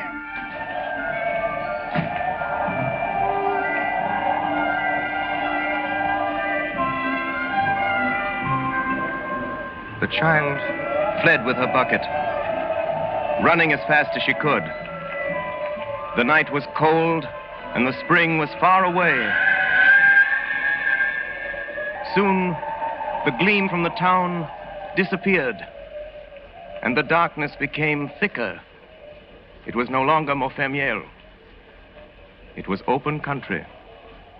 Dark, terrifying country. The child's heart pounded at her ribs, with their ghosts moving in the trees. Time after time she faltered and started back towards the inn. But always there appeared to her the more dreadful specter of Madame Thénardier, and she went on. At length she arrived at the spring. Cosette did not take time to breathe. She felt in the darkness for a young oak which bent over the spring, found a branch, swung herself from it, bent down, and plunged the bucket in the water. In that movement, she did not notice that her apron pocket emptied itself into the spring. The 15-sou piece fell from her dress and dropped into the water. Cosette neither saw nor heard the coin fall. She was anxious to start back at once, but the effort of filling the bucket had been so great that it was impossible for her to take a step. For on this night, This starless, terrifying Christmas night, that bucket was heavier than ever before. The woods were blacker. The wind was colder. The child tugged at the stooping weight and managed a few steps. Terror gripped her. Terror. Terror of something she couldn't see. She began to count aloud. 1, 2, 3, 4, 5, 6, 7, 8, 9. 1, 2, 3.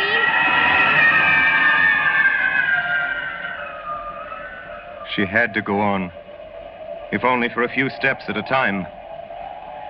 She walked on, bending down like an old woman. The iron handle of the bucket was numbing and freezing her little wet hands.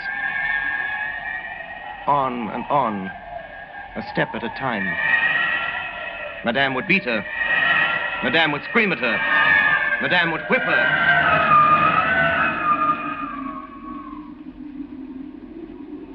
All at once, the weight of the bucket was gone. A hand had caught the handle and was carrying it easily. Cosette raised her head and saw a large, dark form beside her in the gloom. And she was not afraid. Oh, thank you, monsieur. My child, that's a heavy bucket you're carrying there. Yes, monsieur. Give it to me. I'll carry it for you. Here we are. It's very heavy indeed. You're a little girl for such a big bucket. How old are you? 8 years. Have you come far this way? From the spring in the woods. Are you going far? Oh, yes, monsieur. A good quarter of an hour from here. Little girl, Yes, monsieur. have you no mother? I don't know, monsieur. I don't think I have. All the rest have one. For my part, I have none. I don't believe I ever had any. What's your name? Cosette. Where do you live? At Montfermeil. Oh, is that where we're going? Yes, monsieur. Who is it that sent you out to the woods after water at this time of night? Madame Thénardier. Oh. And what does she do, Madame Thénardier? She is my mistress. She keeps the tavern. The tavern? Well, I'm going there to lodge tonight. Show me the way. Monsieur, we are going there.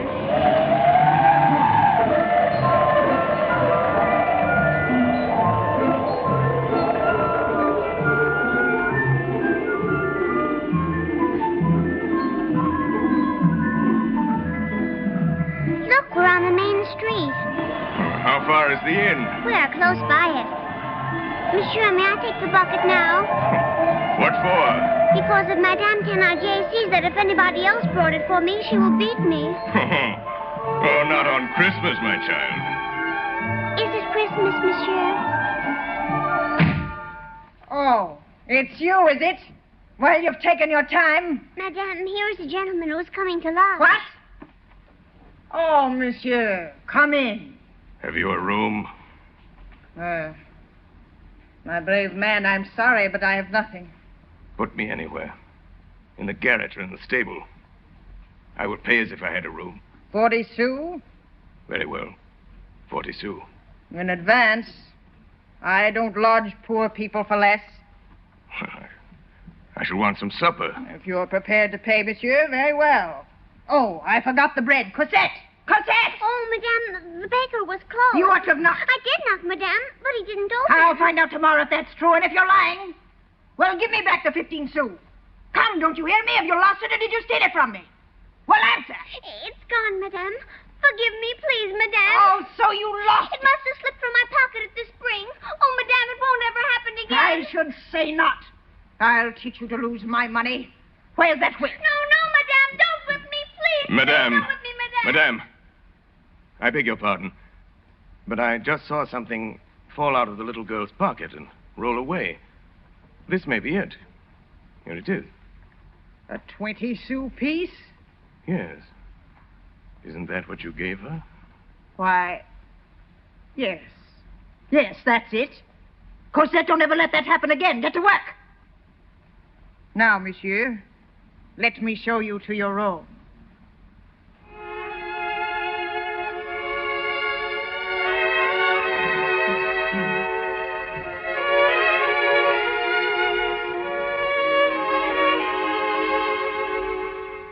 Late that night, the stranger went to bed. Not in the stable as he had expected, but in the best room of the inn. This courtesy on the part of the Thénardiers had, as usual, a purpose behind it. A purpose which the irritable Madame Thénardier could hardly understand. The fool! What was in his head to protect that little monster Cosette? To pretend she lost a 20 sou piece? Think of that! That slut I wouldn't give 10 sous for. It's very simple. It amused him. He has the right to do it if he can pay for it. Why interfere as long as he has money? No matter what you say, I'm going to kick Cosette out of doors tomorrow. You are indeed.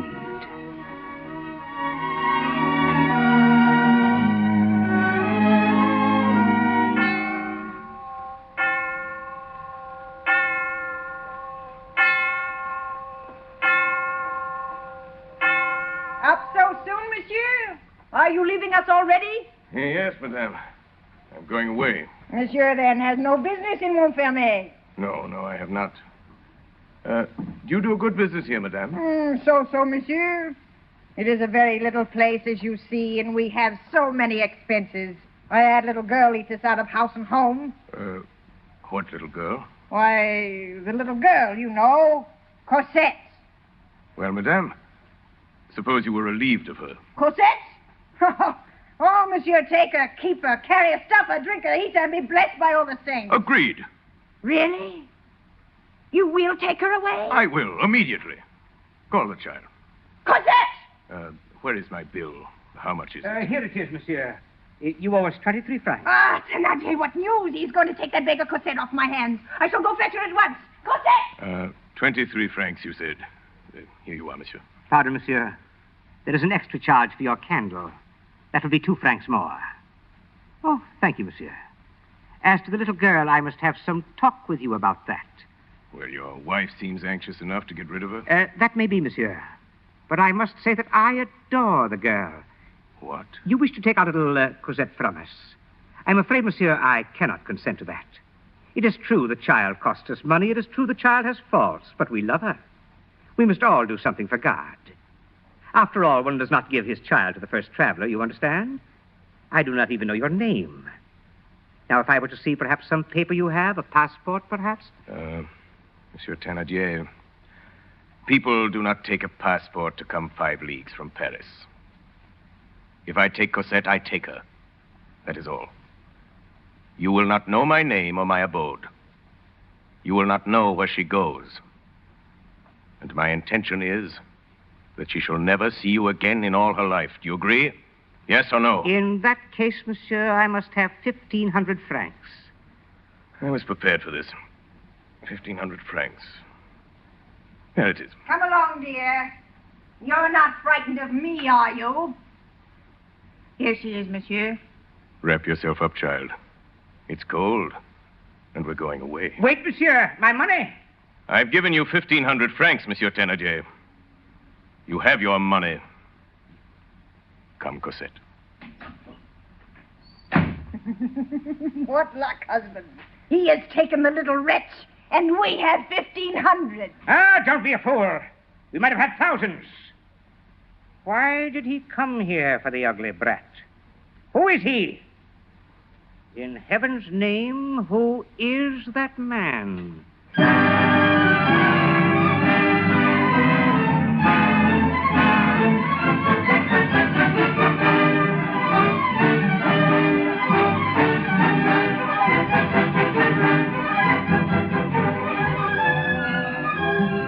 Who was that man? He was Jean Valjean. In his fall overboard from the Orion, the sea had been kind to him. The sea had hid him from the galley guards. The sea which was supposed to have closed the case in Inspector's notebook. Number 9430 was very much alive. So Jean Valjean took Cosette away with him to Paris. Jean Valjean had never loved anything. He had never been father, lover, husband, or friend. To teach Cosette and to watch her playing was nearly all his life. And then he would talk to her about her mother and teach her to pray. It is very sweet, this grand and strange emotion of the heart in its first love. Poor old heart, so young. And for Cosette, from the first day, everything that she felt in her being loved this kind old friend.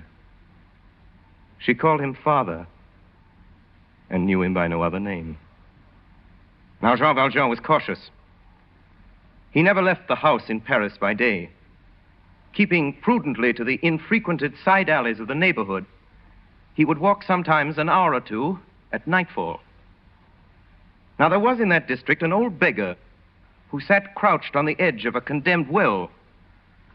Those who were envious of this poor creature said he was in the pay of the police.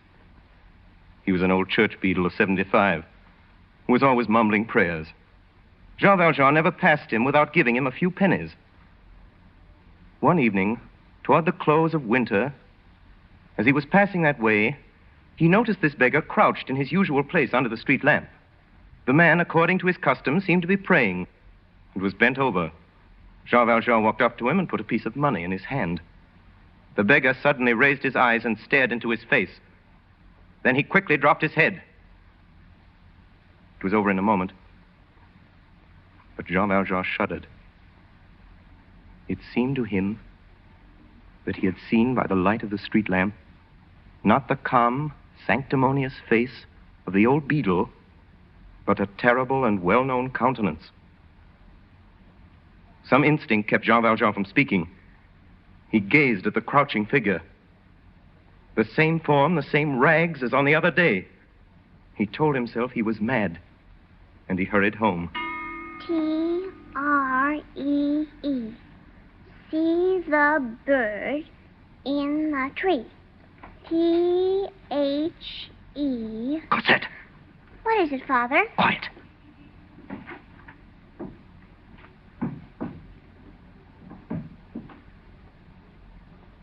It's someone in the hall, Father. Who is it? Lie down, dear. And don't talk.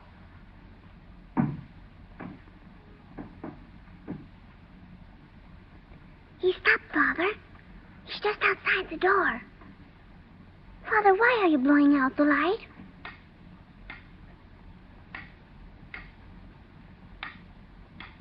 Father? Little one, you must go to sleep. Yes, Father. But what does he want out there? Please, Cosette. Yes, Father.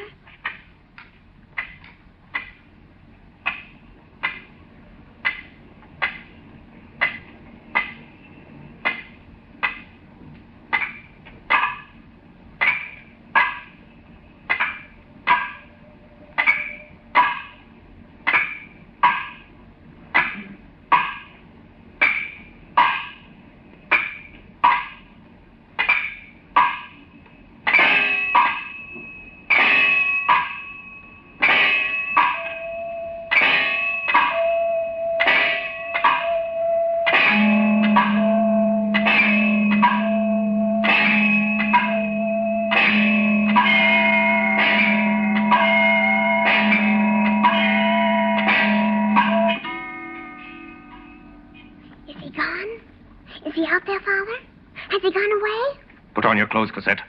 Hurry. Yes, Father. Where are we going? I don't know. Are we going far? We're leaving Paris. Tonight. Has it something to do with that man in the hall, Father? Father, what was he doing? Peeking in? Do you know him?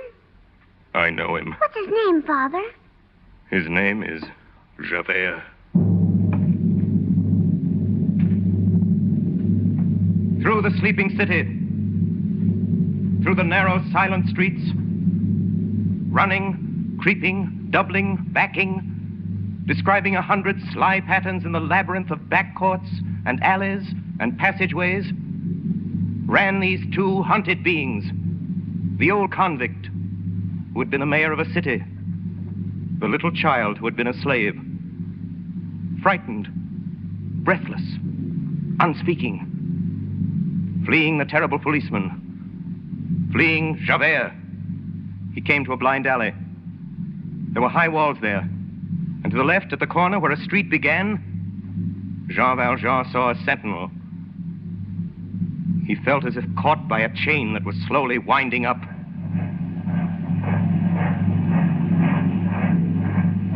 At this moment, a muffled and regular sound began to make itself heard at some distance.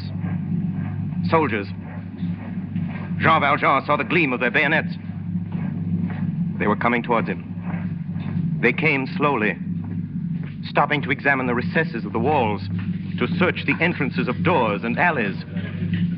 Javert led the way. There was only one thing possible.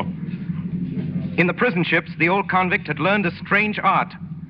The art of climbing without ladders or ropes, of supporting himself by the back of his neck, his shoulders, his hips, and his knees. The art of raising himself straight up the right angle of a wall to the height of a 6th story. Jean Valjean looked up the wall and measured the distance with his eyes. About 18 feet. The difficulty was Cosette. He needed a rope. Where could he find a rope? At midnight, on a deserted street. Then, Jean Valjean saw the street lamp. Now, at that time, there were no gas lamps in the streets of Paris. The lamps were raised and lowered by cords. Traversing the street from one end to the other were these cords. The wheel on which the rope was wound was locked below the lantern in a little iron box. Jean Valjean sprang the bolt of this box, and an instant after was back at the side of Cosette. He had a rope. A half minute, and Jean Valjean was on the top of the wall. Another, and he'd pulled up Cosette. The next instant, they were safe. Safe on the other side. Where's the blind alley? He's got to be there. Search, search. He can't vanish. He can't help. He can't fly. Search for him. He's got to be there.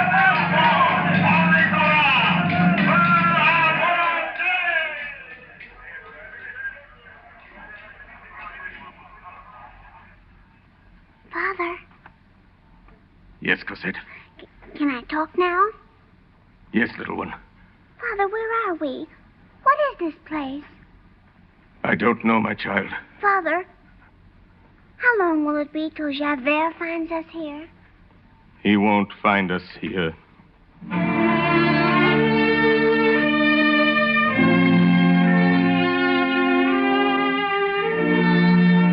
The Notebook of Inspector Javert, January 9th, 1818. This is the anniversary of Jean Valjean's escape. This is the date of my failure. This is the day when Jean Valjean eluded me and vanished almost before my eyes in a closed and guarded street. To think that this man is free, alive somewhere in the world and laughing at justice. But give justice time. I can wait. I have waited before. I can watch. Jean Valjean is my man. Someday I will catch him.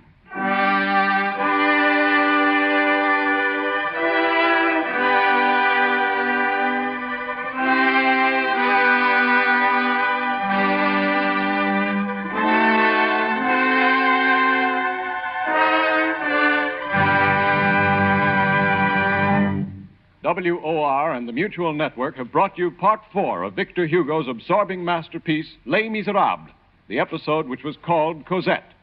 Orson Welles, distinguished young author, actor, and director, played the role of Jean Valjean and was also heard reading the narrative passages which bound together the dramatic action. Assisting Mr. Welles were Martin Gable as Javert, Estelle Levy as Cosette, Agnes Moorehead, Ray Collins, William Johnstone, and Hiram Sherman. Next Friday evening at 10 o'clock Eastern Daylight Saving Time, we shall present Les Miserables in its 5th phase, the episode which is called Marius.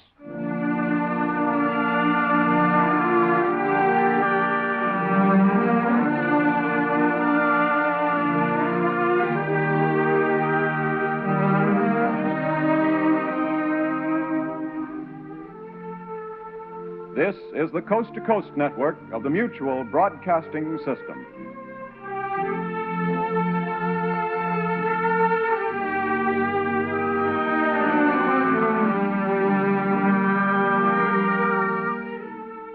So long as these problems are not solved, so long as ignorance and poverty remain on earth, these words cannot be useless.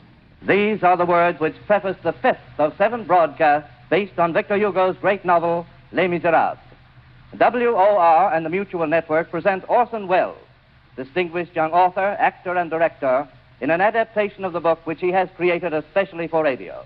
Each episode portrays some development in the progress of Jean Valjean, a role played by Orson Welles, who is also heard as he reads the narrative passages. Les Miserables, Part 5, the episode which is called The Grave. Hold! Hold! Hold! Hold! Who goes there?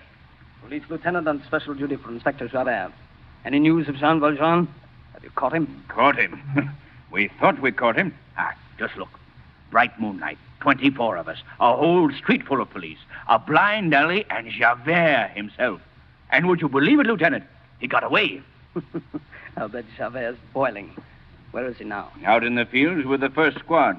Javert swears he'll find him if it takes every policeman in Paris. He hates that man so much it frightens you. There's something between those two that's worse than hate. Whatever it was, it happened years ago, when Javert was an inspector in some town in the south, and this Jean Valjean was the mayor. Valjean, the mayor? Oh, yes. Made his fortune in business, he did. And still has the money somewhere, hidden away. He called himself Monsieur Madeleine in those days. But you can't fool Javert. Javert found him out and sent him back to the galley ship.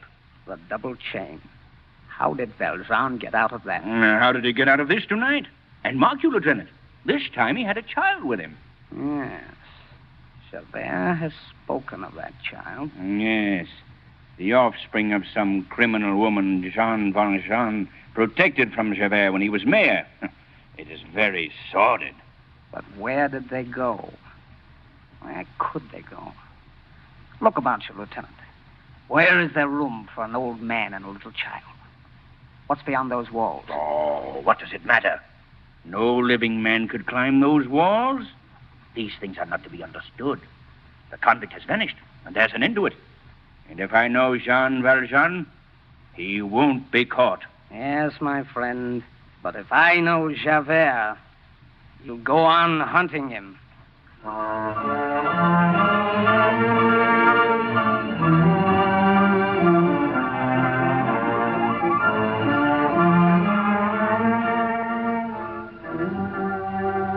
Trapped in a closed street, pursued and surrounded. But Jean Valjean had escaped. Javert had found him out in his hiding place and chased him that night across the city of Paris till he came to this blind alley. A squad of police, a lone man, and a little child. Where was this Jean Valjean? No living man could climb those walls. But there are things to be learned in 19 years' service in the galleys. And Jean Valjean had learned in those years the dark sciences of the impossible. Pulling Cosette up after him, he had climbed one of those walls. He found himself in a garden, a wild and solitary place, black in the shadow of an enormous and shuttered building. What was this house? Wrapped snugly in his greatcoat, Cosette, the little child, soon fell asleep. And Jean Valjean, watching over her, knew that night that so long as this child should be alive, he should need nothing except for her, and fear nothing save on her account. He heard a strange noise, a sound like a bell shaking on the neck of a beast. There was something in the garden, something limping in the darkness, and like a man. To the outcast, all things are hostile, and all things are suspicious. He distrusts the day because it helps to discover him, and the night because it helps to surprise him. Jean Valjean shuddered because the garden was empty. Now he shuddered because someone was there. There was no hiding in that garden. What What is it? Oh, you frightened me. Who are you? 100 francs if you'll hide me. Oh, God help us. Monsieur Madeleine. What? Monsieur, how did you get here? How? Did you fall from the sky? Who are you? Don't you remember old Fauchelevent? You once saved my life. Fauchelevent? 6 years ago, monsieur, you lifted my great wagon from the mud. I was caught there. I would have been crushed, Monsieur Madeleine. Yes. Fauchelevent. The wagoner. And you. You remember only Monsieur Madeleine, the mayor of Montreux. Yes. And what is the mayor doing here? Fauchelevent, I'm in trouble. You must hide me. Oh, not here, monsieur. No man is allowed here. No one will know. Oh, Monsieur Madeleine, you have arrived at a very good time. I should say very bad. There is one of the sisters dangerously sick. She is dying. Oh, Father, I'm frightened. Cosette, little one, go back to sleep.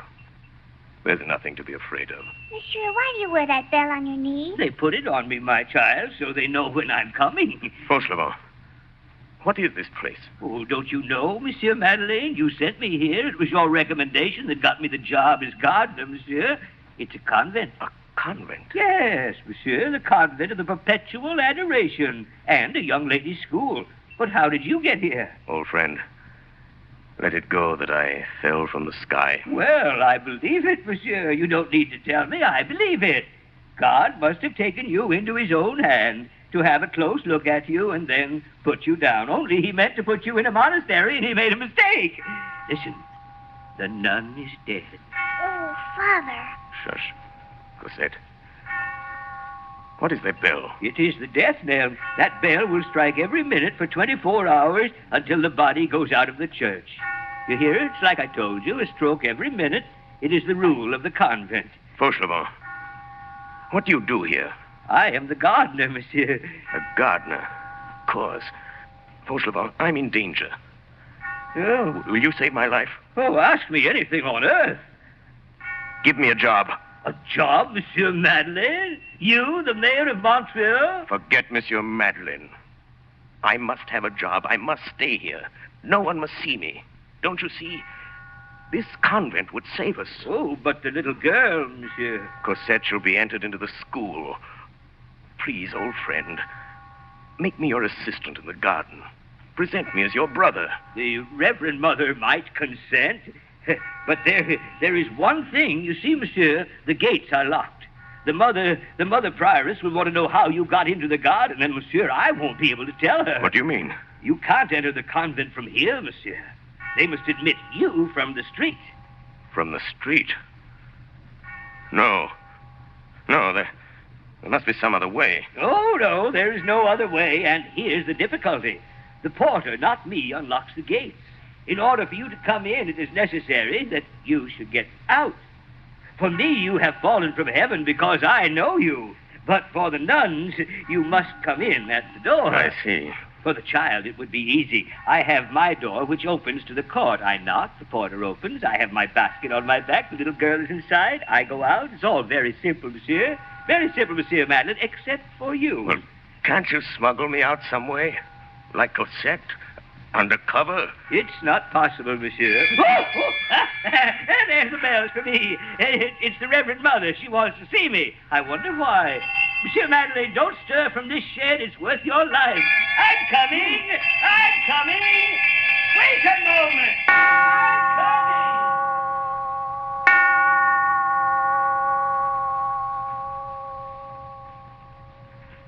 Reverend Mother, you sent for me? Reverend Mother? At 8:45 in the morning, and at all hours, praise and adoration to the most holy sacrament of the altar. Monsieur Fauchelevent, I have called you. I am here, Reverend Mother. I wish to speak to you. And for my part, I have nothing to say to the most Reverend Mother, but something. You have a communication you wish to make to me. Reverend Mother, I am not young. No, monsieur? No, Reverend Mother. And I have also a brother who is not young. Indeed, monsieur. Not young. And not old. An excellent gardener, honest and respectable, and the father of a little girl who would be reared under God in this house and may someday be a nun. Monsieur Fauchelevent, can you, between now and night, procure an iron bar? For what work? To be used as a lever. Oh, yes, Reverend Mother, and may I say further that I have served here in the convent too long with this bell on my knee not to have an excellent brother. Monsieur Fauchelevent, we have confidence in you. You know that a mother died here this morning. Yes, Reverend Mother, amen. It is Mother Crucifixion, one of the blessed. Yes, Reverend Mother, and now she's dead. At 9 o'clock in the morning, and at all hours, praise and adoration to the most holy sacrament of the altar. Amen. Mother Crucifixion will be buried in the coffin in which she slept for 20 years. Yes, I will nail her up then, and we'll put aside the undertaker's coffin. The 4 Mother choristers will help you. What, to nail up the coffin? I don't need them. No, to let it down. Where? Under the altar. Oh, the vault under the altar? We must obey the dead. To be buried in the vault under the altar of the chapel, not to go into profane ground, to remain in death where she prayed in life. That was the last request of Mother Crucifixion. She asked for it. But it's forbidden. Forbidden by men, enjoined by God. If it should come to be known. We have confidence in you. But Reverend Mother is the agent of the Health Commission. God subordinated to the Commissary of Police. Such is the case. Is it settled? It is settled, but I limp. I need help. To limp is not a crime, and it may be a blessing. Monsieur Fauchelevent, I am satisfied with you. Tomorrow, after the burial, bring your brother to me. Yes, Reverend Mother. And his daughter also. We will admit her to the school. At 9:15 in the morning, and at all hours, praise and adoration to the most holy sacrament of the altar.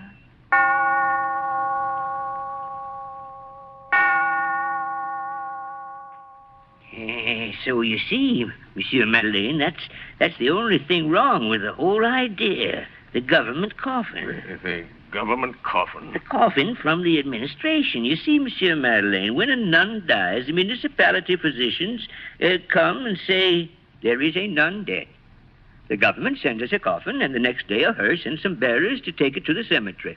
The bearers will come tomorrow, and there'll be nothing in the coffin. Put something in it. A dead body? I have none. Put me in the coffin. Yeah. Oh, Monsieur Madeleine, put you in the coffin. I've got to get out of here, and I mustn't be seen. But, Monsieur, it's impossible. Suppose you should sneeze. Fauchelevent, I must decide now either to be taken here or to go out in that hearse. There's only one thing that worries me. What will be done at the cemetery? Ooh, I can handle the gravedigger. He's a drunkard and a very close friend of mine by the name of Mestienne. If he's not drunk tomorrow, I'll make him drunk and do his work for him. And when he goes away, I'll pull you out of the hole. That's simple. Then it's settled. All goes well. I get out of my coffin, and you get me out of my grave. Buried alive.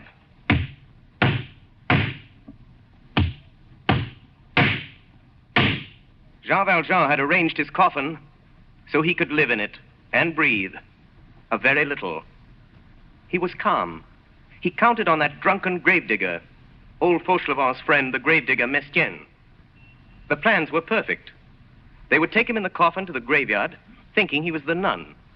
The priests would read the services and go away. Then Fauchelevent would take this Mestienne to a tavern, and Jean Valjean would be left in the grave. He would wait patiently. Then Fauchelevent would return, alone, and he would be released. He was confident of the result. The 4 boards of the coffin exhaled a kind of terrible peace. It was as if something of the repose of the dead had entered into the tranquility of Jean Valjean. Jean Valjean felt himself lifted by the pallbearers.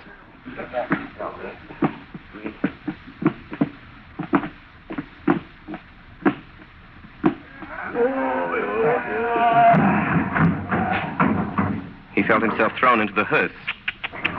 He felt it start.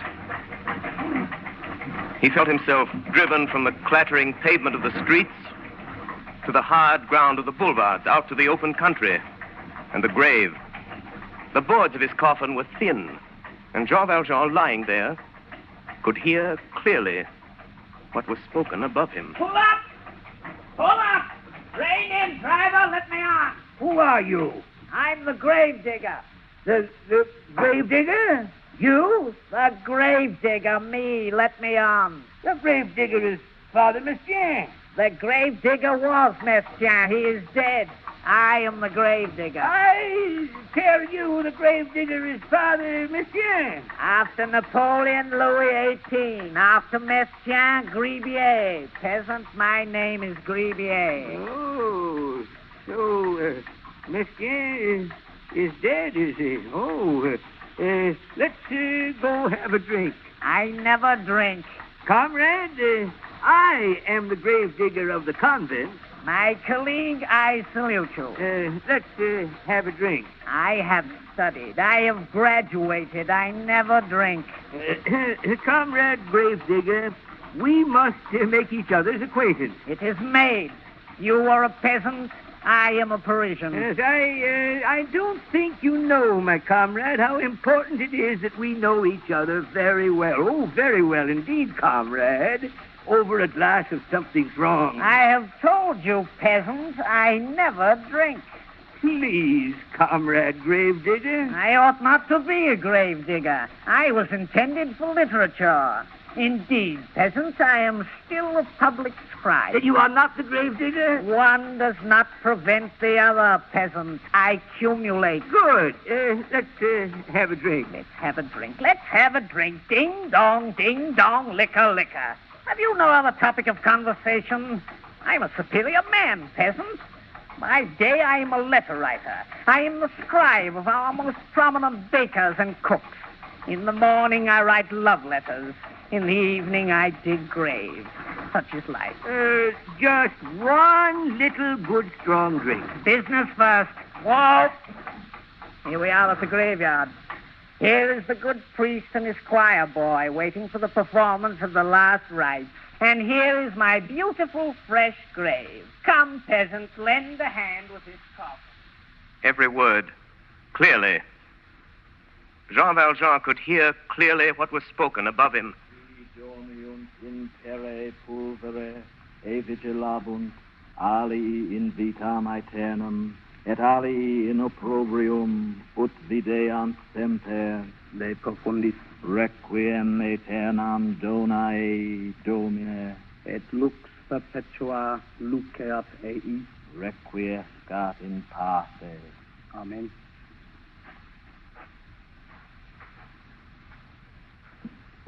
Jean Valjean heard suddenly a sound above his head, which seemed to him like a clap of thunder.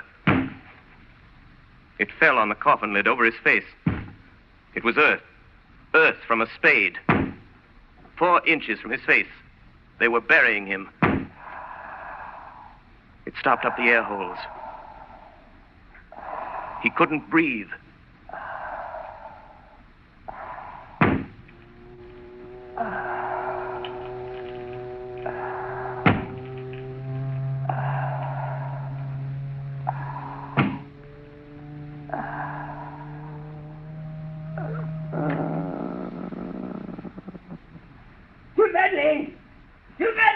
I sent him away. I stole his gravedigger's card and sent him home after it. You're safe. I fooled that Gribier, Monsieur Manley. Monsieur Manley? Monsieur Manley! Monsieur Manley! Why don't you answer me? What's wrong with you, Monsieur Manley? I'll get you out of that. Monsieur Manley! Monsieur Manley! Monsieur Manley! Are you alive? Monsieur Manley! He's dead! He's dead. He's suffocated. Monsieur Manley! Oh, what shall I do? What shall I do? This little girl, what shall I do with her? Oh, Monsieur Madeleine, the best man that God ever made, Monsieur Madeleine. Monsieur Madeleine, Your Honor. Monsieur Madeleine? He doesn't hear me. He's dead. Ah! Don't open your eyes! Whoa! I can't stand it! Don't open your eyes at me! Fauchelevent, what's wrong with you? Oh! Aren't you dead? I thought you were dead. So did I. Don't open your eyes at me if you're dead. I can't stand it. Fauchelevent. Out of the clouds and up from the dead. I can't stand it. Dear old friend. Just a minute. I'll be myself again. Did you faint, monsieur? Can you breathe again? Dear old friend, we must go get Cosette and take her to the convent. Fauchelevent. Just give me time. I'm old, but I'll get used to it. You can get used to anything, but oh, my God. Out of the sky and the grave in the same day. Down from the cloud and up from the dead. Oh, my God, I can't stand it. I can't stand it.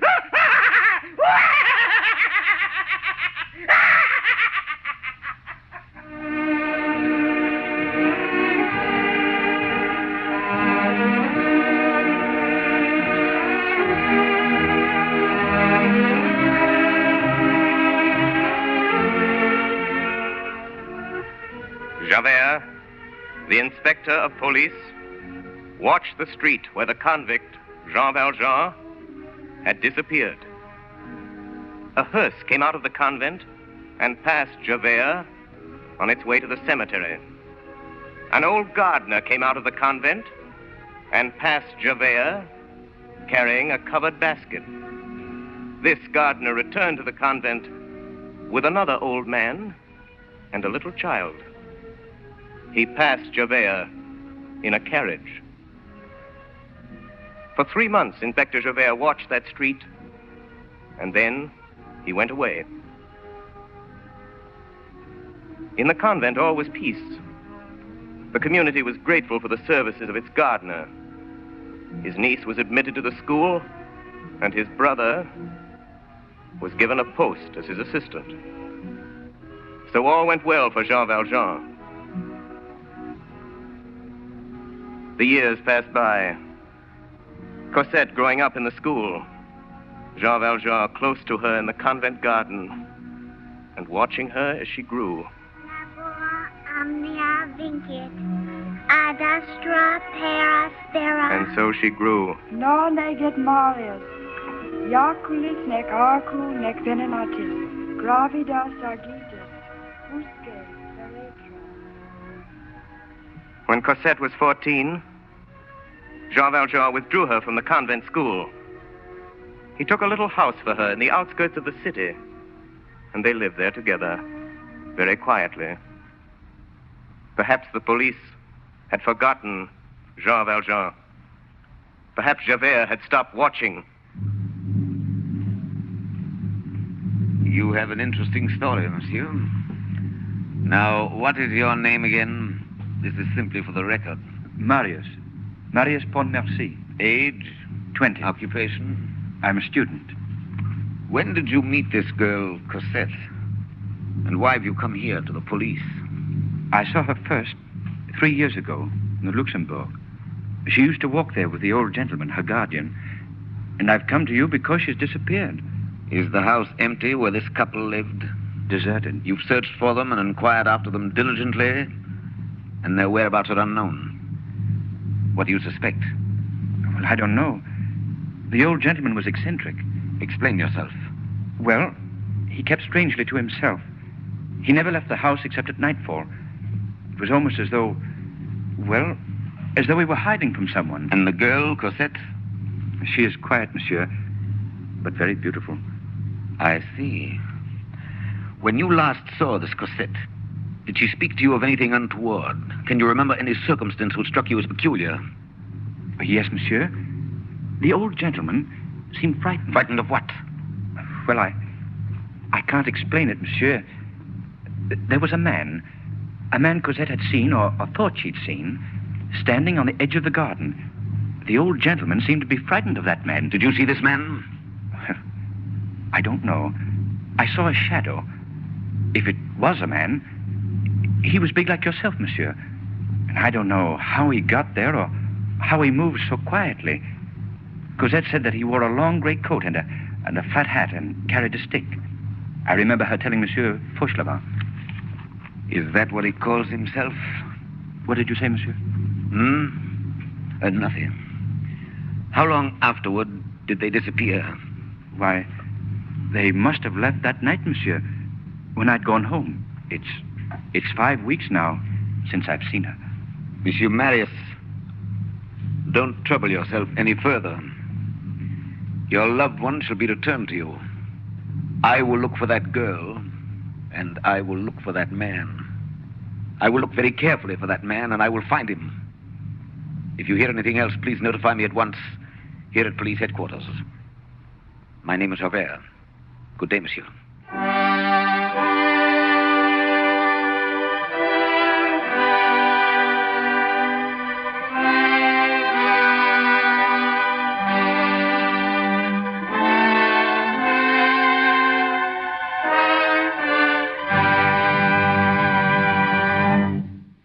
WOR and the Mutual Network have brought you Part 5 of Victor Hugo's absorbing masterpiece, Les Miserables, the episode which was called The Grave. Orson Welles, distinguished young author, actor, and director, played the role of Jean Valjean and was also heard reading the narrative passages. Assisting Mr. Welles were Martin Gable as Javert, Ray Collins as Fauchelevent, William Johnstone as Marius, Peggy Allenby, Virginia Wells, Estelle Levy, Hiram Sherman, and Everett Sloan. Next Friday evening at 9:30 o'clock, Eastern Daylight Saving Time, we shall present Les Miserables in its 6th phase, the episode which is called The Barricade.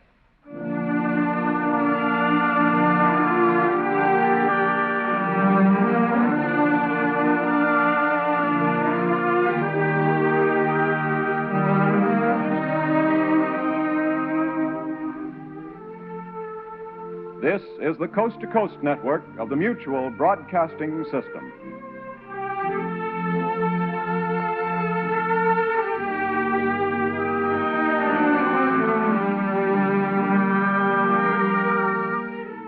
So long as these problems are not solved, so long as ignorance and poverty remain on earth, these words cannot be useless. These are the words which preface the 6th of 7 broadcasts based on Victor Hugo's great novel, Les Miserables.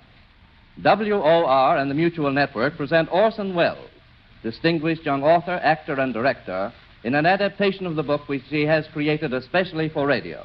Each episode portrays some development in the progress of Jean Valjean, a role played by Orson Welles, who is also heard as he reads the narrative passages. Les Miserables.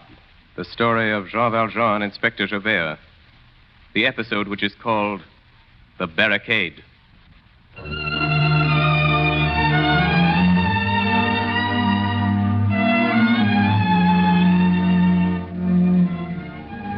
Official order, delivered under seal, March 9th, 1821. Inspector Javert will seize the body of Monsieur Madeleine, the mayor of Montreux, who has identified himself this day in court as the discharged convict, Jean Valjean.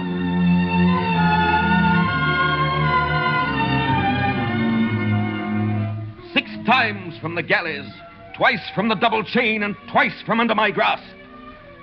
Last night he escaped from me. We had him, my men and I, and he gave us the slip. Then we had him again. We hunted him through the city.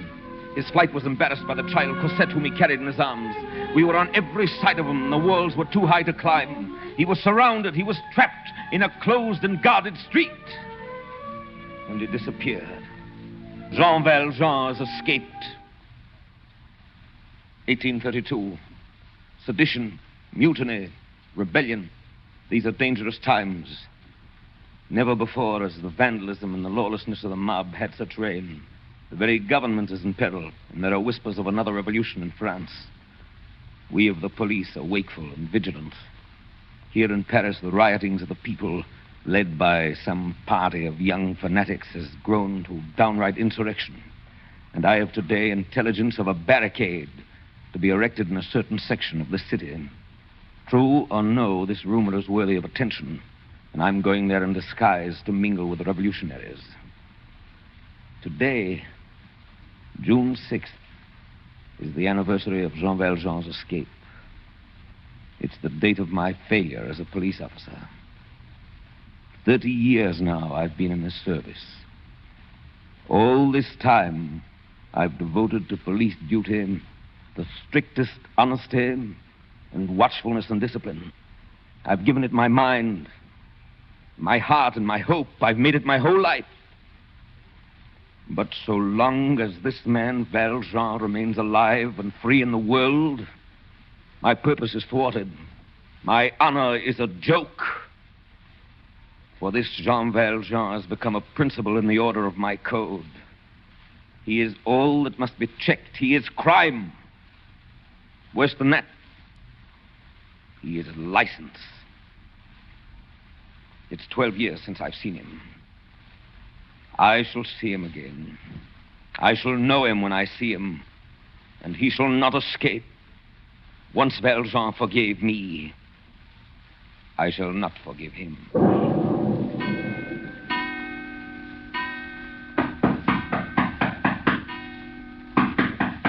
Cosette! Cosette, is something wrong? Cosette! Yes? May I come in? Yes, Father. My little one, you haven't stirred from your room this whole day. Now tell me something. What's on that pretty cheek? I don't know. Well, I do. It's a tear, and it has no business there. You've been weeping a great deal. Tell me, what for? For him.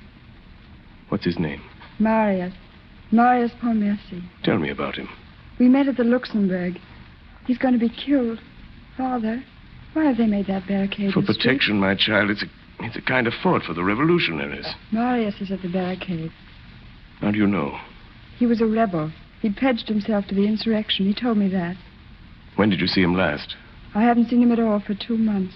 We used to meet in the garden of the old house, and I was afraid to tell you. He may not be at the barricade. I got this letter. It came this morning. Let me see, little one. To Mademoiselle Cosette Fauchelevent, Monsieur Fauchelevent's Rue Rame, number 7. Our marriage was impossible. I have asked my grandfather. He has refused. I am without fortune, and you also. You know the promise that I gave you. I keep it. I die. I love you. When you read this, my soul will be near you. Marius. They say that the soldiers from the government have brought cannon and aimed them at the barricade. That will end it. All day I've sat here, listening. When I hear the first cannon, I'll know surely that he's dead.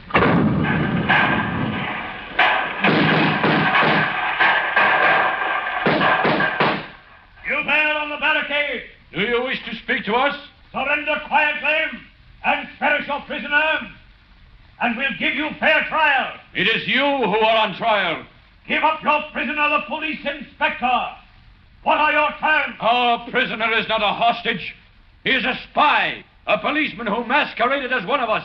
He will be executed before the last of us. We have no terms. Down the discharge!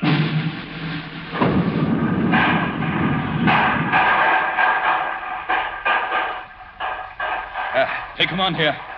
I'll hold the north barricade. You, comrade. Yes, Marius. Go behind the tavern wall. Our prisoner, the police spy, is tied back there to a table. Shoot him. Yes, Marius. Goodbye. Goodbye, Marius. Goodbye, Marius.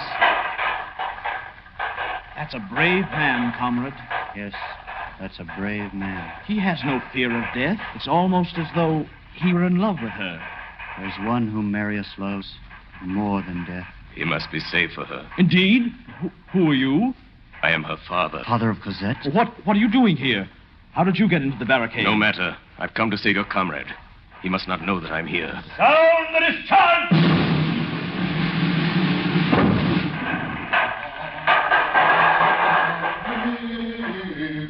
Monsieur.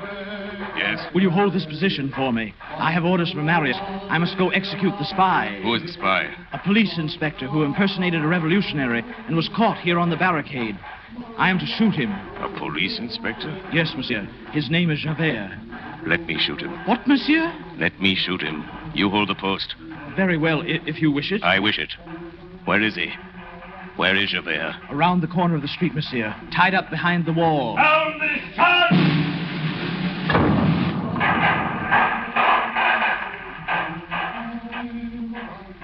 Jean Valjean. Javert. I might have expected this. To find you here amongst vandals and insurrectionists. Amongst cutthroats and destroyers of public property. God, this is as it should be. Well, hurry up. I'm tied. You've got a gun. Justice is chained and the convict is free. Go on, Jean Valjean, you've got a gun. Why did you do that? Why did you do that?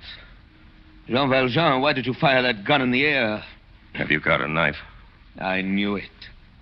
Assassin. Where is your knife? In the side pocket of my coat. Assassin. Knifer. I knew you'd use a knife. You're cutting my ropes. Why are you doing that? Well, I'm unarmed. Take your revenge. You may go.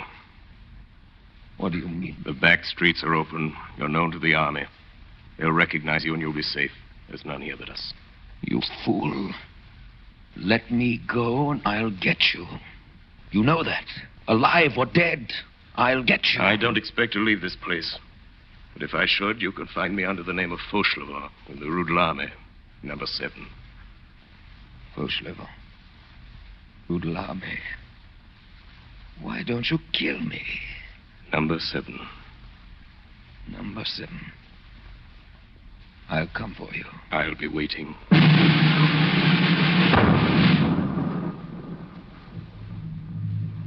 It is the story of the barricades. That it fell at this moment. Everywhere was the terrible confusion of death and defeat. Jean Valjean found Marius unconscious, horribly wounded, covered with blood, but still breathing. He threw the boy on his shoulder and ran to the far end of the street. But for the silent dead of the insurrection, this place was deserted. Here was peace, but no safety. Here was silence and no exit. Here were no walls to climb, no passageways, no alleys. Here was a momentary island in the midst of the armies of France. 12 years before, Jean Valjean had been hunted down and trapped in a closed street. The child Cosette was in his arms. Now he carried her lover. He had looked up that night and seen the rope of a street lamp and found safety. Now he looked down and found there at his feet an iron door in the pavements. With Javert's own knife, he pried open the grating. In another instant, he lowered Marius and himself through this opening and was under the streets. Jean Valjean was in the sewers.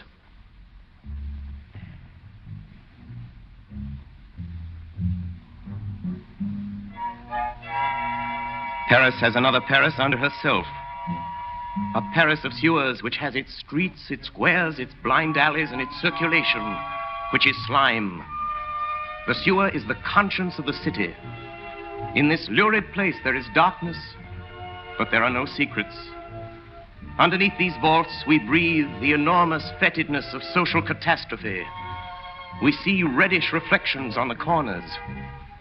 There flows a terrible water in which bloody hands have been washed. It was in the sewer of Paris that Jean Valjean found himself. In a moment, he had passed from broad day to obscurity, from noon into midnight. His first sensation was blindness. He reached out his hand and touched the wall, and realized that the passage was narrow. He slipped in the water. A whip of fetidness informed him where he was. The frenzied storm of murder which was raging a few feet above him reached him as a stifled and indistinct rumbling. Then suddenly, Jean Valjean had reached an angle of the sewer, and he saw before him at the extremity of the passage a light. It was a good and white light. It was day. He saw the outlet. He felt exhaustion no more. He felt Marius's weight no longer. He ran rather than walked. He reached the outlet. There he stopped. The arch was closed by a grating. A grating held in a stone frame by a stout lock. The grating did not stir. Its lock held fast.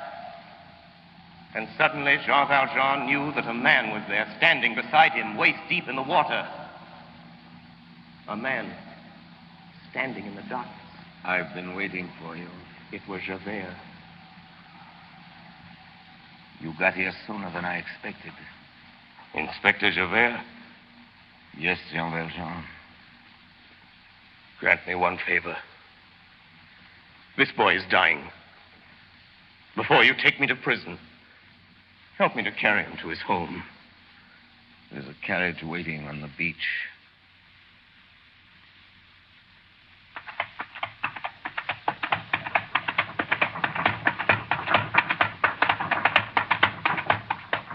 You are silent, Javert. I should think you would be happy. I must thank you for helping me to take that wounded boy to his family. They will be grateful to you. Javert. Yes? I'm going to ask you something more. Something I know you won't permit. Cosette. I've been with her all these years. She's very dear to me. May I say goodbye to her? Driver. The Rue de l'Armée. Number 7.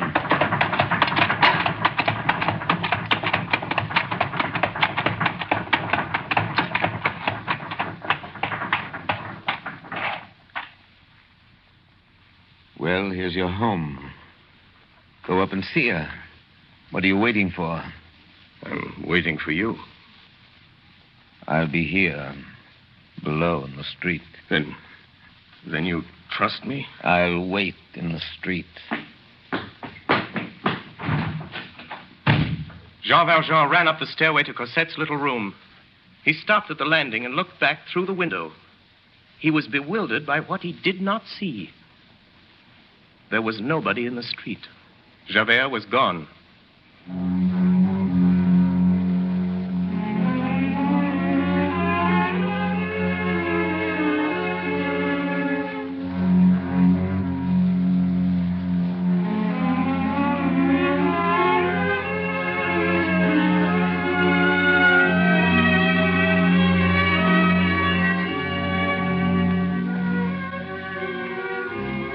What was the story of Javert? Javert made his way with slow steps from the Rue de l'Armée. He plunged into the silent streets. Still, he followed one direction. He took the shortest route toward the Seine. There had been a new thing, a revolution, a catastrophe in the depths of his being. One thing had astonished him, that Jean Valjean had spared him. And one thing had petrified him, that he, Javert, had spared Jean Valjean. Where was he? He sought himself and found himself no longer. Destiny has certain extremities precipitous upon the impossible, and beyond which life is no more than an abyss. Javert was at one of these extremities. Jean Valjean confounded him. All the axioms which had been the support of his whole life crumbled away before this man. A beneficent malefactor, a compassionate convict, kind, helpful, clement, returning good for evil, returning pardon for hatred, loving pity rather than vengeance, preferring to destroy himself rather than to destroy his enemy, saving him who had stricken him, kneeling upon the height of virtue, nearer the angels than men. Javert was compelled to acknowledge that this monster existed. An entire new world appeared to his soul. He perceived in the darkness the fearful rising of an unknown moral sun. Truths which he had no wish for besieged him. He saw what he had revolted at seeing. He felt that he was emptied, useless, broken off from his past life, destitute. Authority was dead in him.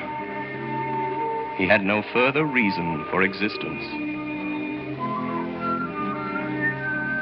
There was only two ways to get out of it. One, to go resolutely to Jean Valjean and return the man of the galleys to the dungeon.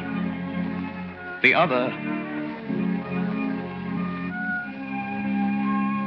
Javert made his way with a firm step toward the post indicated by a lamp at one of the corners of the Place du Châtelet. On reaching it, he entered. There was a policeman there. Javert gave his name showed his card to the sergeant, and sat down at the table of the post on which a candle was burning. There was a pen on the table, a leaden inkstand, and some paper in readiness for chance reports and the orders of the night patrol. Javert took the pen and a sheet of paper and began to write. This is what he wrote. From the notebook of Inspector Javert, some observations for the benefit of the service. First, I beg Monsieur le Préfet to glance at this. Second, the prisoners, on their return from examination, take off their shoes and remain barefooted upon the pavement while they are searched. Many cough on returning to the prison. This involves hospital expenses. Third, it is difficult to explain why the special regulation of the prison forbids a prisoner to have a chair, even on paying for it. Fourth, the prisoners called barkers, who call the other prisoners to the parlor, make the prisoner pay them 2 sous for calling his name distinctly. This is a theft. Fifth, for a dropped thread, they retain 10 sous from the prisoner in the weaving shop. This is an abuse on the part of the contractor, since the cloth is just as good. Sixth, it is certain that gendarmes are every day heard relating the examinations of those brought before the magistrates. For a gendarme who should hold such things sacred to repeat what he has heard in the examining chamber is a serious disorder. Javert, Inspector of the First Class. June 7th, 1832, about 1 o'clock in the morning. Javert dried the fresh ink on this paper, folded it very carefully, like a letter, sealed it, wrote on the back a note for the administration, left it on the table, and went slowly out of the post. The glazed and grated door closed behind him. He crossed the Place du Châtelet and gained the quay. Here was darkness. Darkness complete. It was that sepulchral and terrible moment which follows midnight.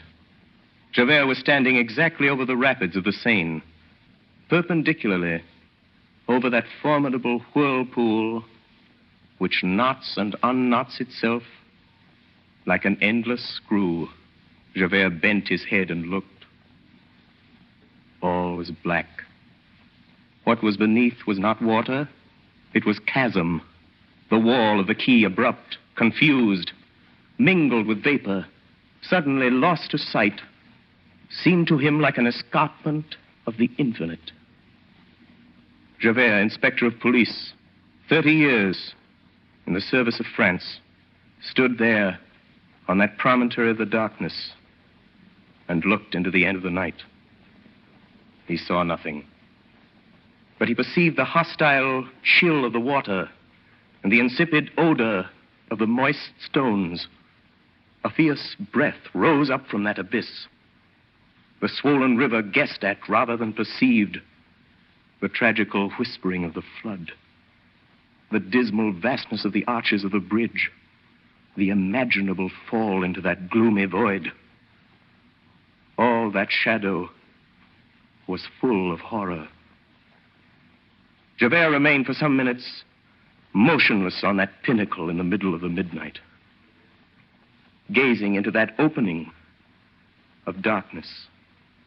Then suddenly, without a sound, no expression on that great, bearded, beastly face, he took off his hat and laid it on the edge of the quay. A moment afterwards, a tall black form appeared standing on the parapet, bent toward the Seine, then sprang up and fell straight into the darkness. It is the last that was ever seen of Inspector Javert.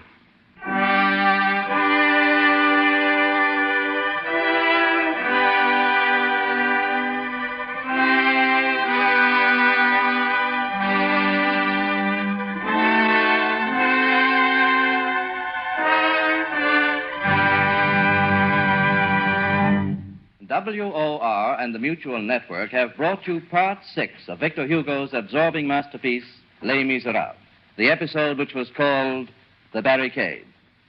Orson Welles, distinguished young author, actor, and director, played the role of Jean Valjean and was also heard reading the narrative passages. Assisting Mr. Welles were Martin Gable as Javert, William Johnstone as Marius, Virginia Wells as Cosette, Ray Collins, Hiram Sherman, and others. Next Friday evening at 9:30 o'clock Eastern Daylight Saving Time, we shall present the 7th and final episode of Les Miserables.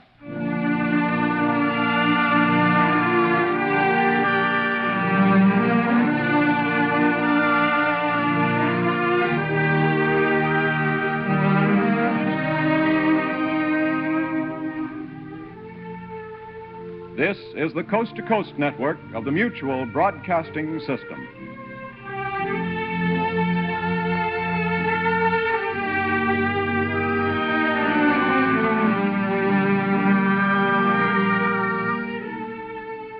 So long as these problems are not solved, so long as ignorance and poverty remain on earth, these words cannot be useless. These are the words which preface the 7th and final broadcast based on Victor Hugo's great novel, Les Miserables. WOR and the Mutual Network present Orson Welles, distinguished young author, actor, and director, in an adaptation of the book which he has created especially for radio. Each episode portrays some development in the progress of Jean Valjean, a role played by Orson Welles, who is also heard as he reads the narrative passages. Part 7. The final episode of Les Miserables.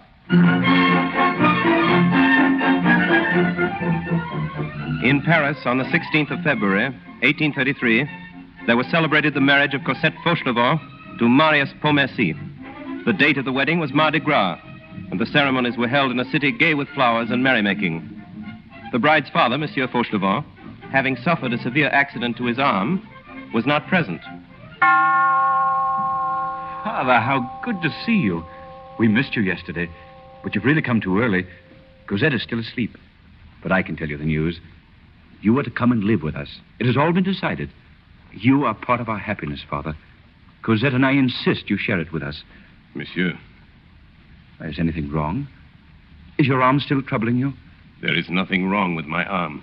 Is it wise for you to take the bandage off so soon? There has never been anything wrong with it. You can see for yourself. But yesterday you didn't come to our wedding. It was because you hurt your hand. It was the best that I should be absent from your marriage. Your pardon, Father. I don't know what you're talking about. Marius, I'm a convict. I've been in the galleys. The galleys? You? Cosette's father? Before God, I am not the father of Cosette. I am a peasant of Faverolles. And my name is not Fauchelevent.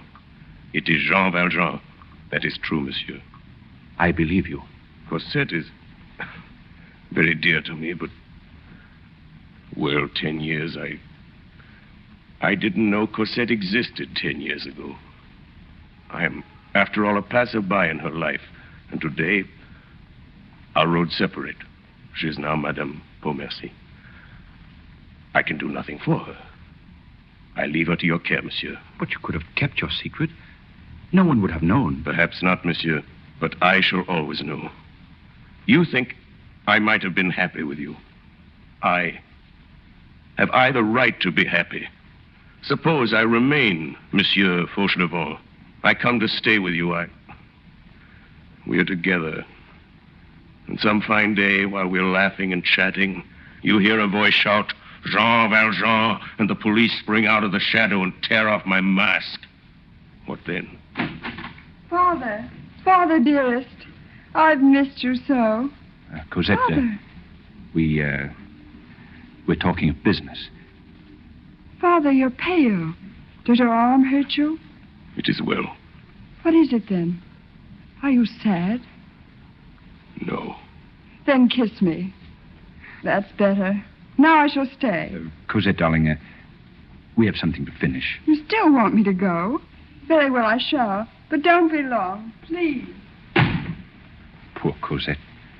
You must not tell her about me. I entreat you, monsieur. Cosette doesn't know what this world is. The world of the convict and the galleys. Promise me that she shall never know. I will keep your secret. Thank you, monsieur. It is all nearly finished. There is one thing left. What? You think, monsieur, you think I should not see Cosette again? I think it would be for the best. Yes. Yes. Very well, monsieur. I shall not see her again.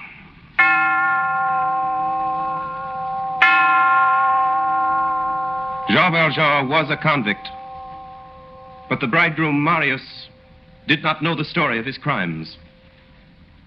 There are many crimes, and hunger was one of these in the year of our Lord, 1796. Jean Valjean, before you are sentenced, have you nothing to say to this court? I was hungry, that's all, Excellency. My sister, she and her little ones, we live at Faverolles, Excellency. I'm a pruner. In the season, I earn 18 sous a day, and that's all. It's very hard, Excellency, and they're all hungry, Excellency.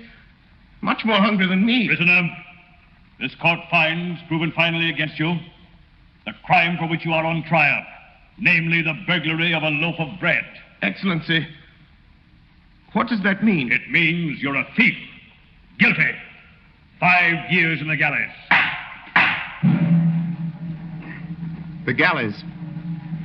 5 years at the oar of a prison ship. 5 years for his first offense. Jean Valjean, thief. Guilty. Attempted escape. Guilty. Prisoner, sentence extended. 3 years. Jean Valjean, thief. Guilty. Escape in the second attempt. Guilty. Prisoner, sentence extended. 3 years. Jean Valjean, thief. Guilty. Escape in the third attempt. Guilty. Prisoner, sentence extended. 3 years.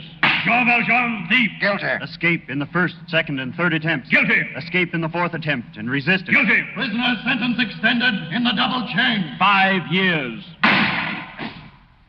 Jean Valjean, your term has expired. Here is your passport. Give it to me. I can read. I've learned to read. Let me look at it. The bearer is a liberated convict, having been 19 years in the galleys for stealing a loaf of bread. Original sentence, 5 years. Additional servitude, 14 years. The holder of this passport is a very dangerous man. Excellency, what does that mean? It means you're free.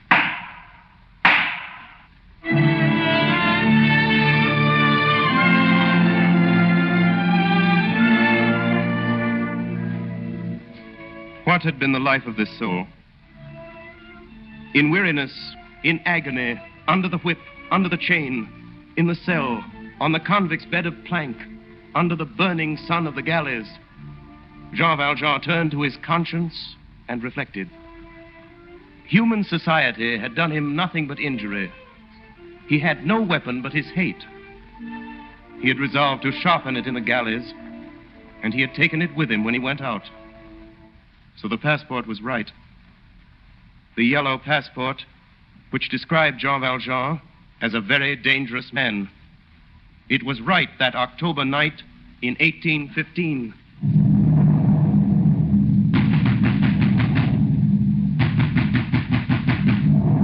Come in. Come in, monsieur. Shut the door. Listen to me. Listen to me. I'm a convict. You hear that? 4 days ago, they let me out. I walked all the way from Toulon. I've been 19 years in the galleys. Look, I have money. I'll pay you. Sit down, monsieur. Make yourself comfortable. Wait. Did you hear what I said? I said I was a convict. What is this place? It's not an inn. Is this your house? No, this is not my house. It is the house of Christ. What are you? A priest?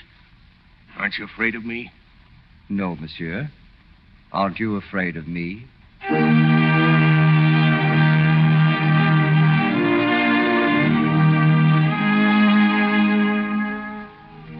1815. Another crime of Jean Valjean's, of which Marius knew nothing. A crime committed that October night, 18 years before, in the house of the Bishop of Dives. It was the bishop himself who opened the door that night to the convict, Jean Valjean. He made a place for him at his table and gave him a bed in his best chamber. The first bed Jean Valjean had slept in for 19 years. And Jean Valjean lay in his bed, sleepless, all through that long October night. He had many thoughts. He thought first of the goodness of the Bishop of D, and then thought of his silver. The bishop's silver. 6 silver plates. He had seen them at dinner. 200 francs worth of silver, double his pay for 19 years' labor in the chains. It is true that he stole them. It is true that Jean Valjean stole the plates from the Bishop of D. It is true that he sold these plates for 200 francs, and that he used this money to make himself rich. Under the name of Madeleine in the district of Montreux, he set up a workshop for the manufacture of synthetic jet. He prospered. He built a great factory. He became mayor of the city. It is true that Jean Valjean did this with the 6 silver plates he stole that night from the Bishop of D. It is true also that Jean Valjean was never convicted of this crime. Yes, monsieur. We are the police, Monseigneur. Please, officer. Silence, prisoner. Monseigneur, this man has been apprehended on the highway in the criminal possession of your plate. Good morning, Valjean. You recognize him, Monseigneur. That is enough. Here is your silver. Yes, but where are my candlesticks? Here are the stolen plates, Monseigneur. Were there candlesticks also? Oh, yes. They are of silver like the rest. Valjean, where are my candlesticks? I didn't take them. Monsieur Valjean, I don't think you understood. I gave you the candlesticks as well. What do you mean? Monseigneur, the prisoner was running off with your plate. And he told you that they were given him by an old priest with whom he had lodged the night. And you brought him here. Yes, Monseigneur. Then it's true what he told me? I have given him the silver. Then we can let him go? Of course. But they aren't mine. Monsieur, the plates and the candlesticks are yours. Take them. But never forget you have promised me to use this silver to become an honest man. I have promised you. Jean Valjean, I have purchased your soul. I withdraw it from the spirit of perversity, and I give it to Almighty God. Jean Valjean ran out of the city and made haste into the open country. A little gypsy boy passed by him and dropped a penny. Jean Valjean put his foot on the penny and ran after the boy, but he never found him. Another crime. He knew then that he must either conquer or be conquered. It was after this that Jean Valjean, the poor farmer who became a galley slave, established himself in Montreux as Monsieur Madeleine, the owner of a great factory and a public official. So Jean Valjean was sentenced forever to a new life. And a miracle was worked in his soul by the Bishop of D. Marius knew the father of his bride, Monsieur Fauchelevent, and it came to be that he found out the convict, Jean Valjean. But Marius never heard of the wealthy manufacturer, Monsieur Madeleine, the inventor of a process for the manufacture of imitation jet, the public benefactor, the mayor of Montreux, who, like Fauchelevent, was Jean Valjean. In 1823, this Madeleine was a quiet, hopeful man with but 2 thoughts in his heart: to conceal his name and to sanctify his life, to escape from men and to return to God. But even in 1823, Jean Valjean was wanted by the police, and there came a dark day in that year when they thought they had him. Certainly a man who looked like Jean Valjean was arrested and accused of Jean Valjean's crime, the theft of a penny. And certainly Jean Valjean, known as Madeleine, attended this man's trial. Monsieur Madeleine. Your Honor, the judge. Your note was sent in to me, monsieur. Permit me to say that your presence in this court is an unexpected compliment. Thanks, sir. Will you sit here, Monsieur Madeleine? We will resume the trial. Your Excellency, the judge. Your Honor, Monsieur Madeleine, gentlemen of the jury. Who is this man? He is Jean Valjean, accused of one crime for which he is on trial, but he is wanted for another. Highway robbery committed for the gain of 1 penny from a small boy encountered on the fields outside of D. Convict this Jean Valjean, and he shall be tried again. What does the man say for himself? May I question him? Why, if it will interest you, Monsieur Madeleine. Thank you. Monsieur Valjean, how long have you been a pruner? His Honor is speaking to you, prisoner. Reply to him. I don't know, monsieur. My name isn't Valjean. Look here, I'm telling the truth. You've only to ask if it isn't so. Ask how stupid I am. Ask if... I don't know what you want of me.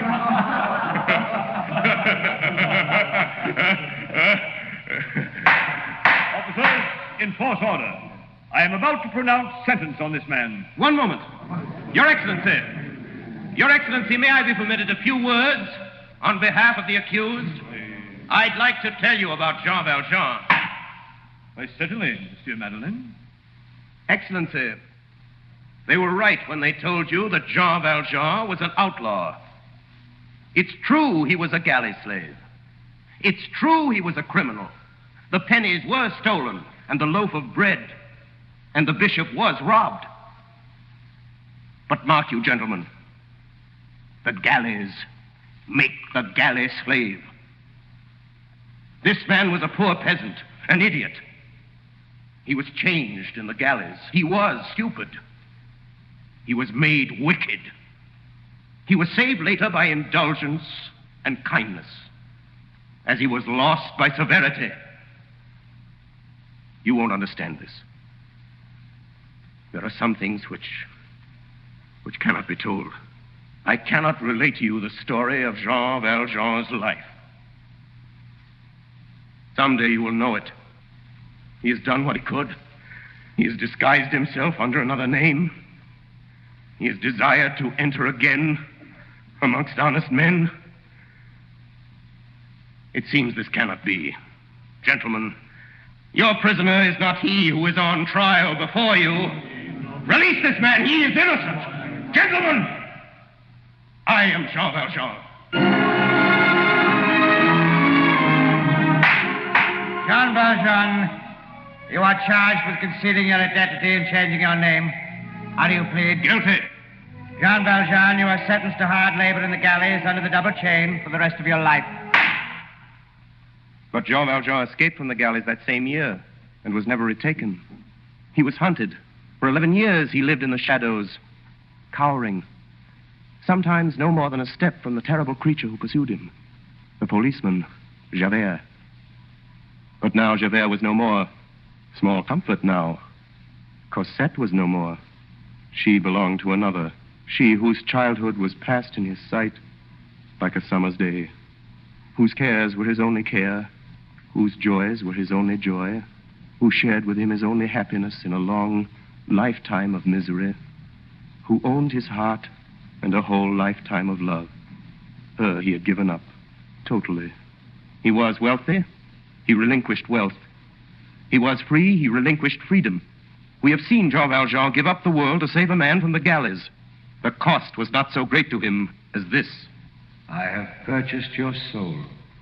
I withdraw it from the spirit of perversity, and I give it to Almighty God. We have seen many things happen to Jean Valjean of which Marius and even Cosette never learned. We have seen crimes which Marius judged without knowing, and more than that, we have beheld the resurrection and transfiguration of a human soul. We know the story without retelling it of Cosette's mother. We have seen Jean Valjean's Fauchelevent, the father of Cosette, and we have seen him at the barricades, saving Marius from the insurrection, so that Marius could take Cosette from him. We have seen him dragging Marius through the hideous muck of the Paris sewers and into safety. It is only important to remember here that Marius was unconscious, that Marius knew nothing of the manner of his rescue, and never dreamt that Jean Valjean or Monsieur Fauchelevent was his savior.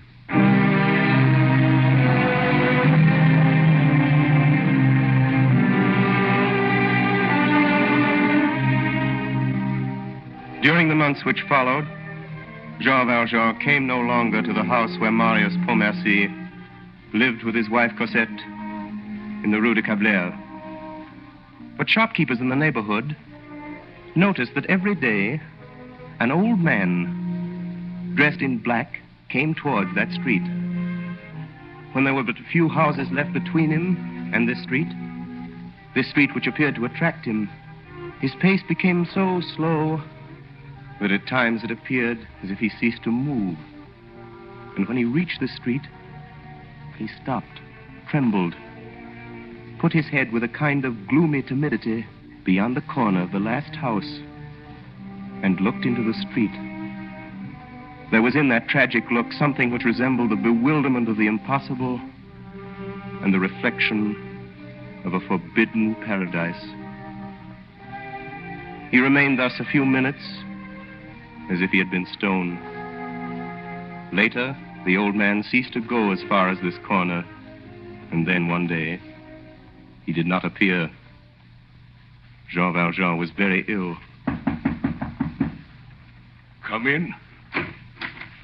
Father. Cosette. Cosette.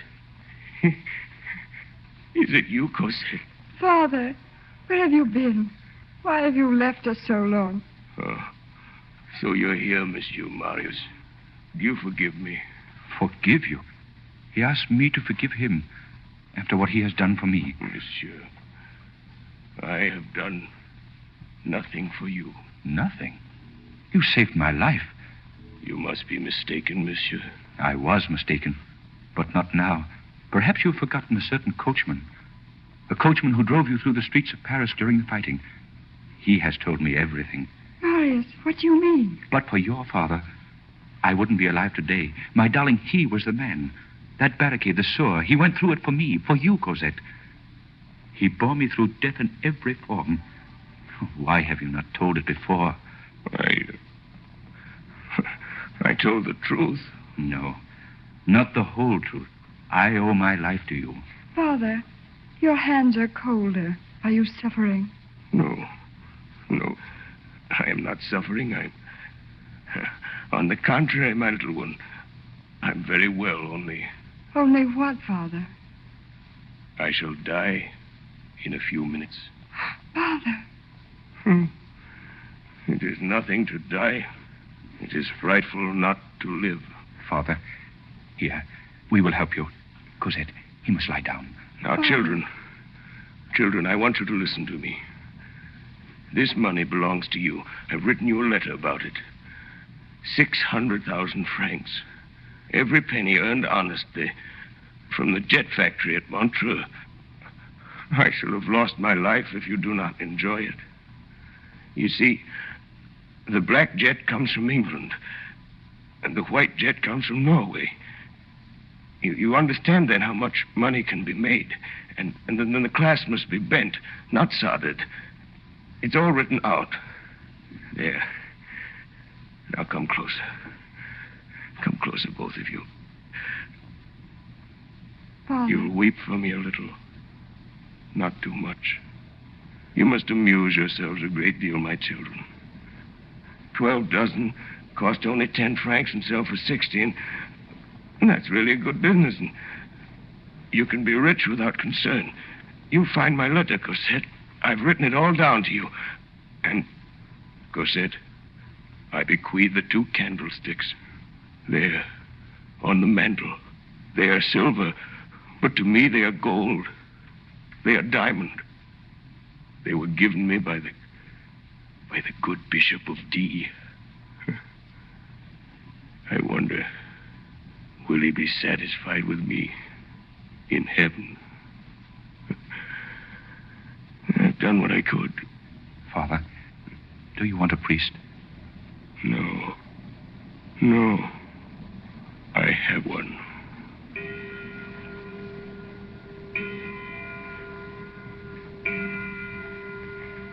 He had fallen backward.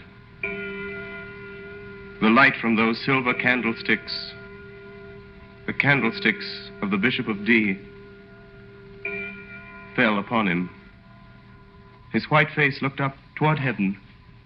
He let Cosette and Marius cover his hands with kisses. For Jean Valjean was dead. That night was starless and very dark. It is certain that in that gloom, some mighty angel was standing with outstretched wings, awaiting this soul. Jean Valjean, I have purchased your soul. I withdraw it from the spirit of perversity, and I give it to Almighty God.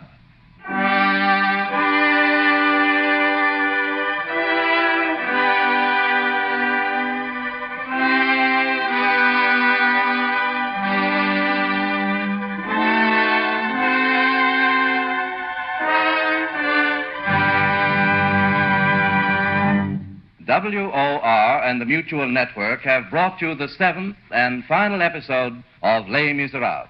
Orson Welles, distinguished young author, actor, and director, played the role of Jean Valjean and was also heard reading the narrative passages. Assisting Mr. Welles were Frank Reddick as the bishop, William Johnstone as Marius, Virginia Wells as Cosette, and Ray Collins and Hiram Sherman. WOR and the Mutual Network have taken great pleasure in bringing to its listeners this unusual radio version of one of the world's great stories, the credit for which is due to everyone who participated in the production.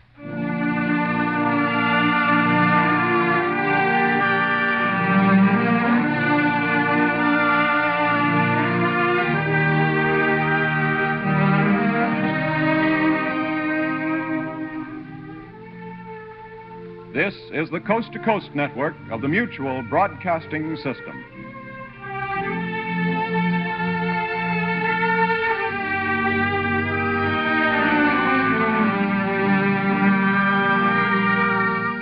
That was Orson Welles' Victor Hugo's Les Miserables, as originally broadcast on the Mutual Radio Network from July 23 to September 3, 1937.